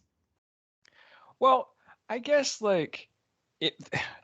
This is the thing. I think that when I was younger, and even when I was first starting podcasting, when I would watch a terrible film like this, I used to have great fun in kind of ripping it apart and just being like, well, this is terrible and this is terrible, and like and being like, well, this is fucking stupid, and all this kind of stuff. And I don't know, like as I grow a bit older, like I don't have as much fun doing that. Like I do know that people actually put some effort into this, and even a movie like this where it's like where you just think like everybody's just cashing in. It's just there's no effort here. And maybe that's true on some level, maybe with the film studios, the producers or whatever. But some people are putting effort in. I've watched the behind the scenes, and Roger Guenveur Smith he's talking about like how he wanted to make the character pop and wanted to make the character really detestable, and so you really hate him or whatever. And even the director talking about that opening battle scene, that confusing battle scene. Right. of like he got the crew to watch like the opening of Saving Private Ryan and Black Hawk Down and all this kind of stuff, and so it's like, oh well, people are actually trying to do things, and maybe they're hamstrung by certain factors of producers like taking important scenes out of the movie or whatever. But so I want to highlight some of the things that I did find kind of fun in the movie, even if they were ridiculous or kind of silly. And I think some of those things are I have already mentioned that gave me like a good laugh. I think some of the other things was there is a character that we briefly mentioned called Bulldog, which is kind of Seagal's right-hand man. And in something that really didn't make sense to me, Bulldog has this kind of wacky dubbing that you associate with the kind of English dubbing on either Italian movies or Hong Kong movies.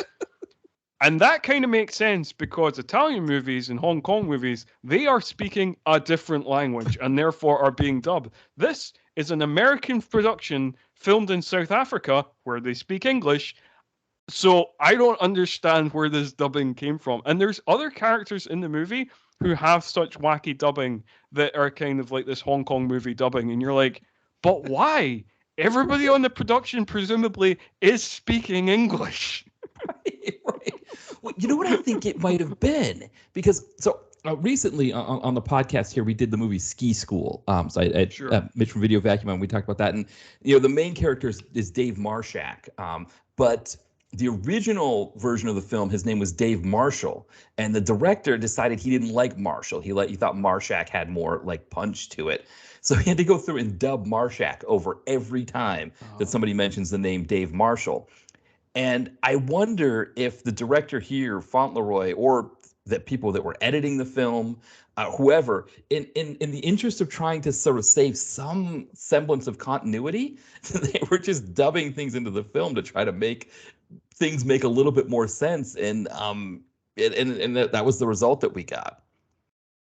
It could be, but like it's just really funny. Like the Bulldog's dubbing is really funny. There's a guy called Stanley who works at the bank who's like dubbed, and like he's clearly does not have the kind of posh English accent that like is dubbed onto him. It's like that's not making any sense in my brain. And I think like the other cool thing, the other really funny moment that we cannot end the episode without mentioning is Seagal in his like one fun fight. Seagal doesn't have much martial art action in this fight. We don't get much quick hands action, like even like what we were talking about last time, even like some quick kind of slappy scenes, can be fun, and that was kind of, we only had a couple of them in The Keeper. We only really have like one big scene where he's using that's really fun on a kind of martial arts standpoint, and that's this kind of rumble he has in the men's bathroom of this restaurant he takes Maxine to. And he absolutely destroys this guy, but like before he destroys the guy pulls a gun on him, and again this seems like it's like a bad mistranslation from another language to English, but presumably not. The guy says to him, "That's it for you, poop hole," and you're like, what? Wait a second. I had to watch that line again because I was like, what did he just say? When he said poop hole, I was worried. I was like, do I have an edited version of this movie? And then like later, some characters were referred to as motherfuckers and things like that. And I realized like, okay, it's not edited. He just said poop hole for the, and it's funny when you look on the IMDb page, it's spelled Poephol, which I don't know if that's a word in like, if that's like an Afrikaans or something like that like means something different. Yeah, I should have probably looked it up before we, yeah, I mean, possibly it's a translation from Afrikaans thing, but it came across because like this, I think it's part of what makes it so funny is like it seems like such a kind of childish insult, yeah. And it is coming from this guy who is like just as big, if not bigger, than Seagal. Like this guy must be like 6'6". he is, and he's very wide, broad-shouldered. He's a massive man, and then and then in like almost like a kind of child voice, kind of go, "That's it for you, Popol," and it's just the contrast of that is like it absolutely slayed me. I paused the movie. It was so funny. Yeah, no, I did look up it. It actually is Afrikaans for anus. So that was what. Okay. That makes much Pupil. more sense. Much more sense. It's a derogatory term for a stupid or unpleasant person. So, okay. So essentially, we would say asshole or something like that. So, right. Okay. So that makes sense. It just comes across funny because all right. Okay, it makes much more sense. If it just been like a straight kind of like somebody had written that down. Like an English speaker, but it makes much more sense that it just comes across funny because it's like an Afrikaans slang term. Oh, that makes much more sense then. But it's still funny for an English speaking ear. The thing too about the bathroom is the urinals are more like kind of. I recognize those urinals from when I went to England in high school. That there's kind of more like the UK style of urinal, and in America they tend to be bigger and sort of almost create more of a barrier between you and the person next to you. And I remember when we were over there, we were kind of shocked by like how exposed we were when we were going to the bathroom. And so my friend almost got into a fight with somebody because I guess he was going to the bathroom and somebody looked over at him. And my friend was like, "What, are you jealous?" And the guy was like, "Whoa," it's kind of like one of those things. So I was like, so weird. Yeah. Okay. But yeah, I mean, like that seems really fun. That kind of, even though you think that's going to be like a more of an even fight, because obviously it's a Seagal film, it can't be. Right. And I thought like this guy might get like a couple of punches in, because you get that every so often. With a Seagal fight where it's like still like 90% Seagal beatdown, but like, sometimes some people get the odd bit of offense. The thing that comes up into my head first is like he has a fight with Everett McGill on Under Siege 2, and Everett McGill manages to get at least a couple of swipes on him before just getting absolutely destroyed. And I thought this was going to kind of be the same. No, it was not the same. He just slaps them all over the place, and that's it. Because this is that period. So The Foreigner was a film he did in 2003 where I believe somebody gets the drop on him. I think it's like one of those things where he actually wakes up with like his hands tied in front of him and stuff like that, and then he has to like get out of the situation. I mean, that movie had more kind of like 60 noirish overtones. Like it had kind of a feel like a film like a Le Samurai or something like that. That the Foreigner is probably my favorite of Seagal's DTV films. But really, when you get after that point in 2003, it's just continually devolving into what we understand the Seagal DTV film to be. And so this film here, Mercenary for Justice, it's had some time. Seagal's had some time to really figure out how he wants these movies to be. And I can remember watching some other ones. Like there was one that had Byron Mann in it, and I was like, oh, I can't wait for the end fight between him and Byron Mann. That's gonna be fantastic. And it was exactly what you were just describing here with this guy who called him a poop hole. That it was just completely one-sided. Nobody gets Seagal just slapping the guy around and throwing him into things, and that was it. I would say is the Byron Man one you're thinking about? I know he's starring in a few with Byron Man, but the one I've seen is A Dangerous Man, which I did kind of, again, I did think like that was going to be more of a thing that it turns out to be. He just slays him in A Dangerous Man. Yeah, Dangerous. And the funny thing about A Dangerous Man as well. So that was the one where he's like Man's like a crime guy, and the other thing about Dangerous Man, I think that's the one where the Netflix synopsis that was on it was completely different from what the movie was. So the Netflix synopsis said that it was because there's Chinese gangsters in that movie. The Netflix synopsis described them as Mexican. Jesus. Yeah, and then said they referred to it as like it was a gripping action vehicle for Seagal. And of course I didn't think that one was very gripping at all. But the Byron Man, that's the one where it's like he just beats the crap out of Byron Man, and it's like, okay, what was the point of having Byron Mann in this? And then, I think a better Byron Mann one is Absolution, where it's one of those ones where Seagal just kind of sits a lot, and then Byron Mann does all the heavy lifting, but he's just so fantastic that it works. But yeah, when you get into this period of 2006, you're getting to that.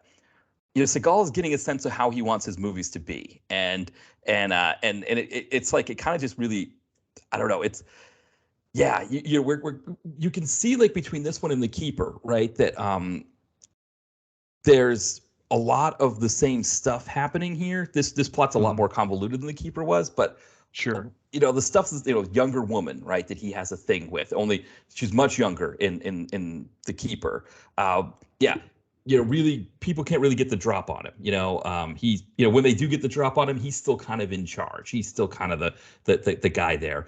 Fight scenes, it's just him slapping people around. There's really nobody getting any, remember the end fight in The Keeper, right? When he fought that guy, which I think it was a little bit more satisfying when he fought that guy at the end of The Keeper, but that guy didn't get any hits on him either. He was just throwing that guy through, glass tables and pillars and things like that.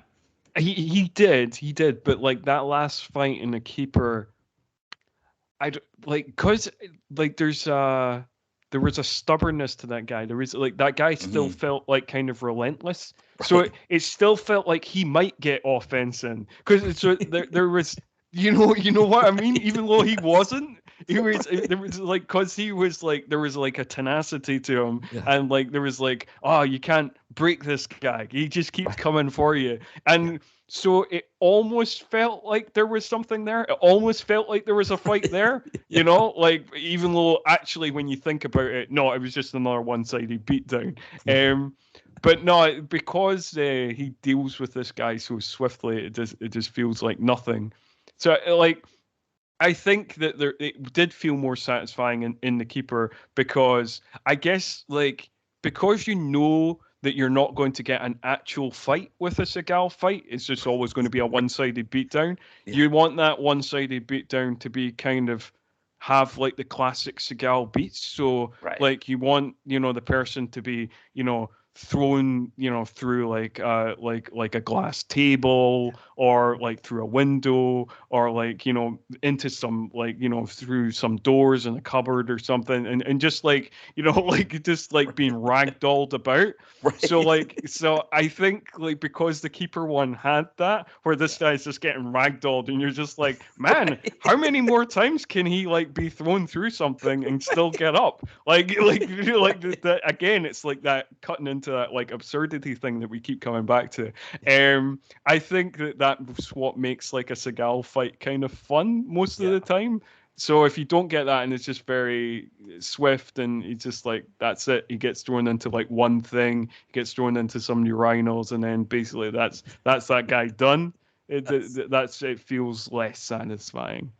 Yeah, and there is a bit of an indignity, right, of the fight happening in the bathroom, because it is like you said, the toilets or urinals kind of just getting tossed around, and like the sinks being broken and water being spraying everywhere, and there's something about it being there that it was kind of the poor guy, just kind of. I mean, he also ragdolls Luke Goss, and it seemed like also with that one, with the Luke Goss one. And maybe a little bit too with the other one, but it almost seemed like we were getting like two doubles with the Luke Goss one. That like that somebody else was playing Seagal and somebody else was playing Luke Goss, throwing Luke Goss around, or whatever. Yeah, I know what you mean by that. I mean, like I did check out the credits for like. Unbelievably, Seagal had 3 doubles in this movie, and I was like, man, how much movie did he do? Like. But we know all the things about like him not doing his reverse shots and all that kind of stuff. But like I was like, 3 doubles? He really needed 3 doubles, right? So like I don't know how much he's actually in the movie, to be honest. But I think like that's the thing as well.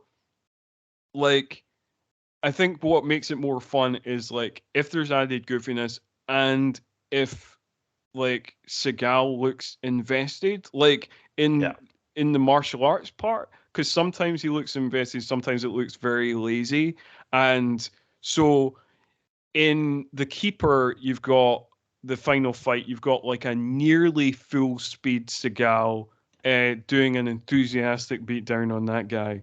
And whereas this one, you've got like a kind of half speed, barely half speed Seagal doing like a kind of like, going through the motions kind of beatdown. So like, I think that makes a difference as well. Like how much he looks invested in it. So I think that, you makes more fun or less fun, which I think is, but it's still probably the most fun this movie gets. Like the bathroom beatdown is still probably the thing that I found most entertaining in this movie, and I think particularly because it's immediately followed by him coming out the bathroom and then having it not coming out the bathroom and going like, "Hey, Maxine, I've just beat this guy up in the bathroom. we need to get out of this joint." No, he's like, "It's all good, like had a bit of a scuffle. Let's have a dance." Yeah, I mean, like the idea, right? Because for people that haven't seen this yet, it's not like there's just like a little bit of like damage to the bathroom. I mean, it's completely trashed. Like it's, you can't really use it at this point. And the idea that they, like you said, that they wouldn't just be like yeah, that was the thinking, right? They're just going to get out of here. But no, they actually, not only that, I think it's after that, right? That he has the conversation with Robert Gwenvere Smith where Gwenvere Smith's playing the piano. I think it's after that bathroom beatdown scene. No, I think that does come before, and then he hangs up, and then then the guy tries to kill him. Then he comes out, and then we just have like they have this dance, and we get a bit of a slow dance montage, and then we cut to something else. We kind of fade back into something else. I think that's my memory of it. Yeah. Okay, that's good because it was kind of a crazy thing that, right? Like he just. That he just comes back and they hang out, and it's like, I guess maybe it's again this idea of Seagal, right? That he's so badass that he will destroy a bathroom and then just hang out and finish his meal because and have a dance with the lady because he promised her a dance or whatever it was, and of course that dance scene is very awkward and kind of creepy as well, so that didn't help anything. Yeah, well, I'm glad they didn't.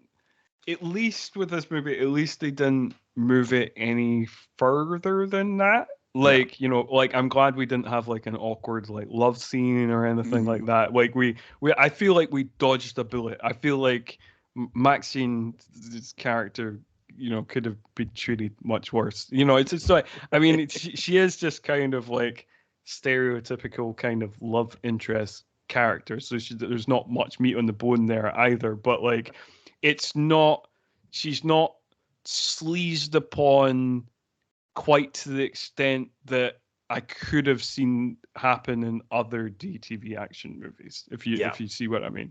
Like, so I feel like she gets off the hook that way. So I was a bit relieved. I was like, oh well, at least we don't get any of that baggage. Right, because like we think about the kind of the weirdness that was happening with the daughter that he was protecting in The Keeper. Where the dad, who was the poor man's Harry Dean Stanton, seemed to be completely fine with that creepiness too, which was even weirder. There's a lot of Seagal movies. The other piece with Seagal movies is there's weirdness that happens in those movies, and when, like you said, when that dance scene and that stuff wasn't as creepy as it could have been, it's almost like you're because I don't know about you, but I get my creepy meter is going up, as I'm watching a Seagal film. Sure. Yeah. And so when I can kind of turn it down a bit and be like, okay, actually that wasn't so bad. It's kind of nice. Yeah, I think one of the last things I want to mention is I think the ending of the film. I think there's like an ending. The actual ending of the film ends on this kind of like funeral montage. And it's quite serious, and it's like this Seagal voiceover of being like, I promised I'd bring him back, and with full military honors and stuff like that. And I was like, I can see why they ended the movie like that, because like, it's about this kind of mercenary band of brothers and all this kind of stuff. And I think the movie is trying to be quite serious. So I can see from their point of view why they end the movie like that. But from my point of view, I think the movie should have ended with them all laughing. Yeah. Like So basically, I think this movie should have had a Murder She Wrote ending. Yeah. So, like, basically, when Seagal gives his one-liner, there's Maxine Jacqueline Lord's character is talking about Chapel, and she's like, "Ah, so you're gonna let that milk toast motherfucker like leave, kind of thing," and and then.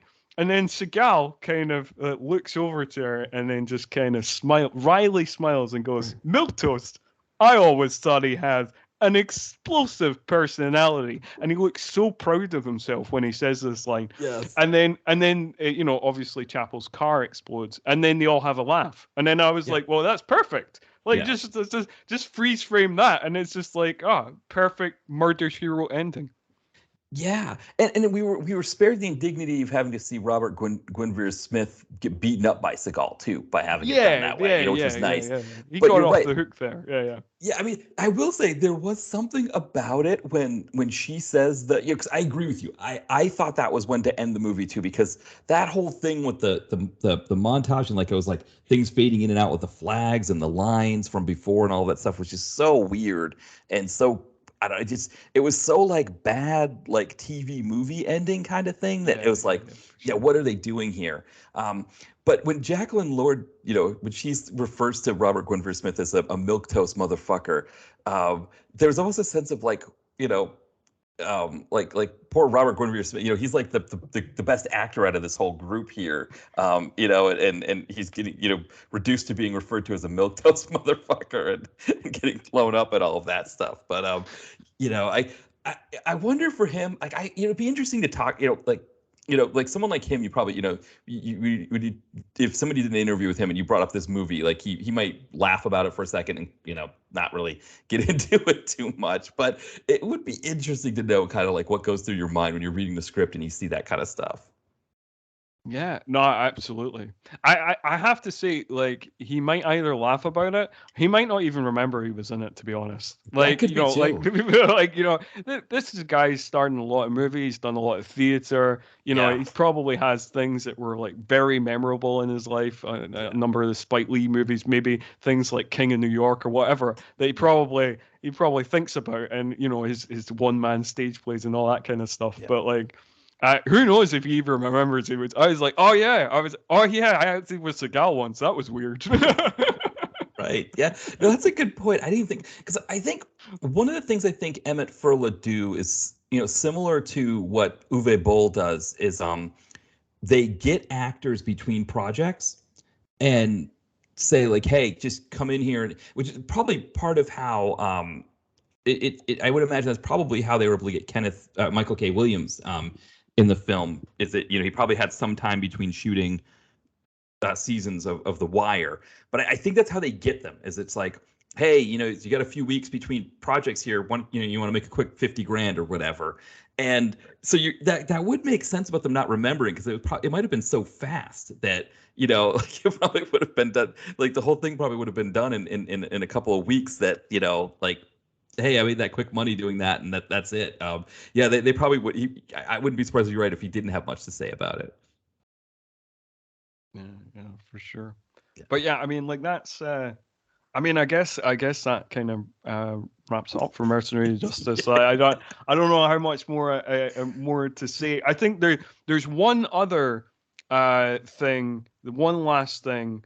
There is a scene where they're trying to get the wife and kid back, and there is one of the kind of goons who are kind of guarding them falls off the top of a lighthouse and lands on a car. And Bulldog, as a one-liner, says "bad parking," which doesn't make any sense, but is a very funny one-liner. Well, and the other thing that was I did find interesting about that scene is it took place at that lighthouse there. There's a similar looking lighthouse in Los Angeles, or in the Southern California area, that's been used for, like, I think it was an MST3K movie, Hellcats, that did like a final scene there. There's an A-Team episode that shot there and stuff. So it was really interesting to kind of see, like, it was very similar to the way it was laid out. And that was kind of an interesting thing to see that in Cape Town in South Africa, they had something similar to that it mirrored a lot of that from seeing those that seeing it here in the United States. Yeah. Well, yeah, man. I think I don't know. I don't like I guess I'll come back someday and I'll talk more Seagal. We've started this journey now. I Yes, feel now like we've got to follow through. yeah, now you're in two yeah, and it is interesting because you hit these. But now one thing I wanted to say quickly about this movie, one last thing I wanted to mention was Leslie Ann Down played a newscaster, an uncredited newscaster, like towards the end, English actress. So I thought I had recognized her in some of the pictures of the director Don E. Fauntleroy, and they're married. It turned out they were married. Yes, I did notice that as well when I Yeah. saw she was in the cast list. And Yeah. then I was like, all right, yeah, I do remember that scene on when there's like news on the TV and she's in it for like I don't know 30 seconds. Yeah. And then I was like, oh yeah, I know her from stuff. I wonder why she's in the movie. And then I clicked on her I clicked on on her profile on like Wikipedia or whatever, and I was like, "Oh, she's married to Donnie Fauntleroy." Oh, right, I see now. Exactly. That makes all the sense in the world. Yeah, and previous to that, she was married to William Friedkin, which which was interesting. He's one of my favorite directors. And so he did the French Connection, Boys in the Band, Exorcist. Yeah, so that's interesting too. So she went from Friedkin to Don E. Fauntleroy, but it says they're still married. So good for them that they I don't know. I mean, like, to be fair, like when I've seen him Don in interviews, he seems like quite chill. Yeah. Whereas that is not something you can say about William Friedkin. I imagine he's much easier person to be married to. Right, that's probably what it was. She was like so happy to kind of just be relaxed, like hey, he still makes movies, but it's a lot easier if he's making Anaconda 3 or something like that than like The Exorcist or what, I don't know. But you're right, yeah, like that might have been what happened there, that she saw how chill he was and was just like, whew, okay, I could go for this for the rest of my life.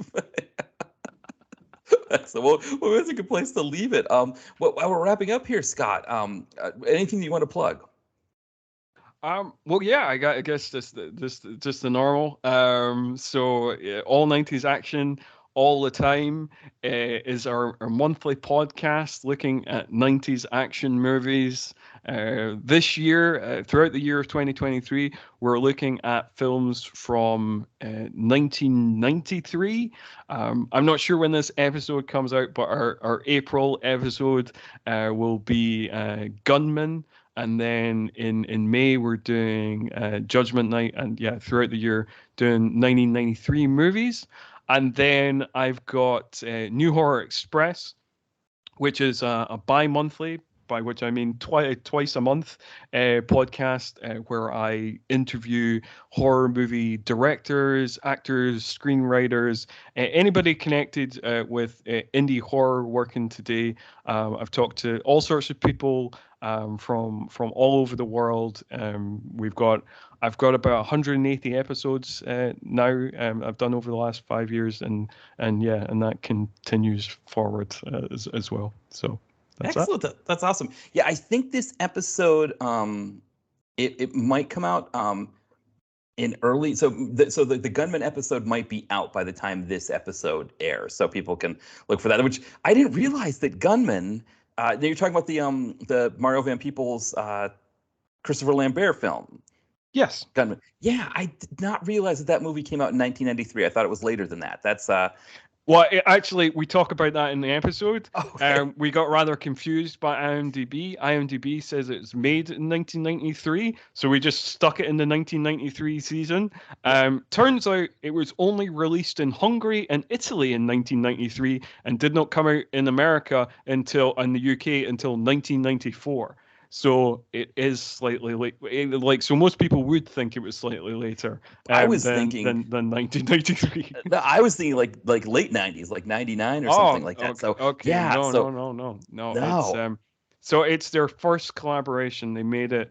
The funny thing is, we'll probably next year when we're looking at 1994 films, we'll look at Highlander 3. So they did it almost back to back. Mario Van Peebles, Christopher Lambert, Gunman, and Highlander 3.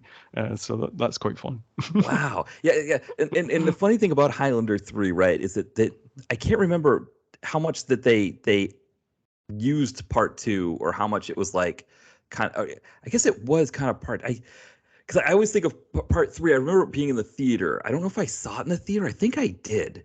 Um the scene I always remember from that is when they go to fight and they're in like in the Himalayas, and when they go to like, I think Mario Van Peebles goes to kill him to win the fight. Suddenly, like all of this like explosions happen, and we start to see all of this like religious like iconography or whatever to show us that they're on holy ground. And I don't think they ever use that in another Highlander thing again. That if two people were fighting on holy ground, that suddenly like there'd be explosions telling them that no, you can't do the fight here. You're on holy ground. No, I'm not. I'm not sure. Although it would be interesting when next year I get round to it. It will be interesting to rewatch that, because I probably haven't seen it since, I don't know, about 2000 or something. Yeah. So something like that when I was like 15 or whatever. So yeah, it's been a long time. So that'd be interesting. It is. I think with your project with the all 90s action all the time. These 93 movies, it is, Gunman obviously is a weird one, because I had no idea that it was, I guess in my head I just thought it was a later 90s movie, but 93, but like thinking of 93 being 30 years ago, it's like when you watch some of those, I imagine you probably think the same thing, where you watch some of them and sometimes it really feels like 30 years ago, and sometimes it's like, wow, that was only 30 years ago. I mean, that was 30 years. It feels like it was like yesterday or not that long ago. Yeah, no, I know what you mean. Some movies are, feel closer than other movies, and I think like it depends on how much a time capsule they are. I guess like all movies to an extent are time capsules of the time period that they exist in, but some are more than others. So you're like, oh, that does feel very like very early 90s. Like, so there's certain things that crop up that you're like, oh, that does feel like a long time ago, because it feels like from when I was a kid. Yeah. And I think like my distance to it is different. Like your distance to these things is different depending what age you're on as well. Yeah. Because things from 30 years ago do feel like a long time ago to me, because I'm 37 going on 38, so like it reminds me of being very young. Whereas things from 20 years ago, I'm always like, holy shit, that's like 20 years ago. Yes. That's not yesterday. Yeah. So I think like it can depend on your age as well, of when you experience that thing. If you experience that thing as like a young kid, that feels like a long time ago. But if you experience that thing as like late teens, early 20s or whatever, you're like, oh, well, yeah, that was just a minute ago. And you're like, no, it's not. It's 20 years ago or whatever. Yeah. Well, that, and I've talked to a lot of people that kind of are in our age cohort, that the other piece of it that makes it really difficult is that there's kind of like these real firm splits of like 80s, 90s, but then when 2000s come, it doesn't feel like there's this firm a split between the 2000s and the 2010s. It's like they all kind of feel like one thing. And so it's like 2000 doesn't feel like that long ago. And that's when it's really weird to be like, oh, 2003 was 20 years ago, or somebody born in 2002 is, in the United States, is old enough to drink, at 21. It's like our brains, I don't know how it is for you, but for me, it's like my brain has not really adjusted the math on, and I've had, 23 years to get used to it. I still haven't yet. Yeah, I think like once you kind of dig into it, I think like in our minds, I think like 2000s is not as defined a decade as like the 60s, 70s, 80s, 90s is in our head. But like I think like once you kind of dig into it, there is certain like fashion quirks, there is certain music quirks, there is certain film quirks that are like, oh, that is very 2000s. So there is like, I think it's becoming more defined. Like when I guess when younger people are looking back on it and then kind of being like, oh, well, this seems like a very 2000 thing. Then you're like, all right, yeah, that is very 2000. That doesn't really happen once you get into the 2010s or whatever. So I think there is certain things that you're like, oh yeah, okay. Yeah. But yeah, I think maybe you'll kind of lose track of our culture is not kind of defined in the same way. It's not so kind of sharply defined. And maybe because there's not like the mainstream has kind of collapsed, like everybody's on their own stream, you can be aware of, not aware of things that are like super popular over here, but you're over there with a thing that's also super popular, but the people over here don't know about it. And so there's not that kind of centralized culture in the same way of so I think that maybe that's part of it as well. This is a weird tangent to end the episode on, I guess. Exactly. Well, but I think it's probably a good tangent in the sense of, like, for people out there, all 90s action all the time, it kind of it gives you all of those like you can delve back into the past, and things that you can't believe are 30 years ago are 30, you can kind of explore them. And I think I having been a guest on the podcast myself, I could say it's a lot of fun to be kind of digging into those movies that way. So yeah, it's, there's a lot of, for us that are older, and I know there are some people who listen to the podcast, according to Spotify, that are in younger demographics. So for those of you there, like, trust us that you're gonna have that kind of mindset. And for us at our age, we're like, it's only gonna get worse, right? When we get older, like all of these like at some point it's gonna be like, things that happened in the 90s or 40 years ago, or and that it's just gonna make it even worse for us. So yeah, we're just maybe it's trying to get our heads around it now to get out in front of it for when it only gets worse. For sure. And yeah, I mean, like everybody is welcome. I think like a lot of the people who listen to the podcast, or my podcast, the action one anyway, are kind of a similar age range, but there is the odd younger person who obviously listens, and so yes, everybody is welcome. Perfect. Well, speaking of which, I guess we'll wrap up here, but I think at this point we'll be thinking about what the next of our Seagal films will be. So everybody be looking forward to that. I think one of the things I think we talked about is that I had stopped doing Seagal. I kind of reviewed the last Seagal film I had to review, End of a Gun. Was kind of the last Seagal DTV other than like The Onion that I had to review. So now that you're interested in doing all these Seagal films, was kind of a way to keep Seagal in the direct-to-video connoisseur, that we'll be kind of going through these Seagal films, and we'll kind of take it either if we get through all the Seagal films, or if you decide like what, I think I'm tapping out, I've had enough of these, and I'm ready to try something else. We'll kind of go either way.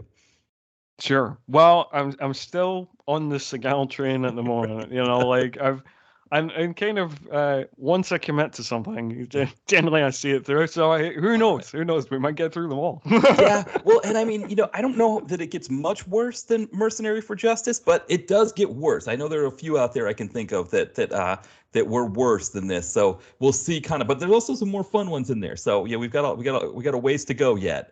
So yeah, we'll kind of dig in for some more Seagal. Okay. All right, excellent. Well, thank you again, Scott, for coming on, and thank you everybody for listening. And yeah, till next time. Bye everyone. Talk soon.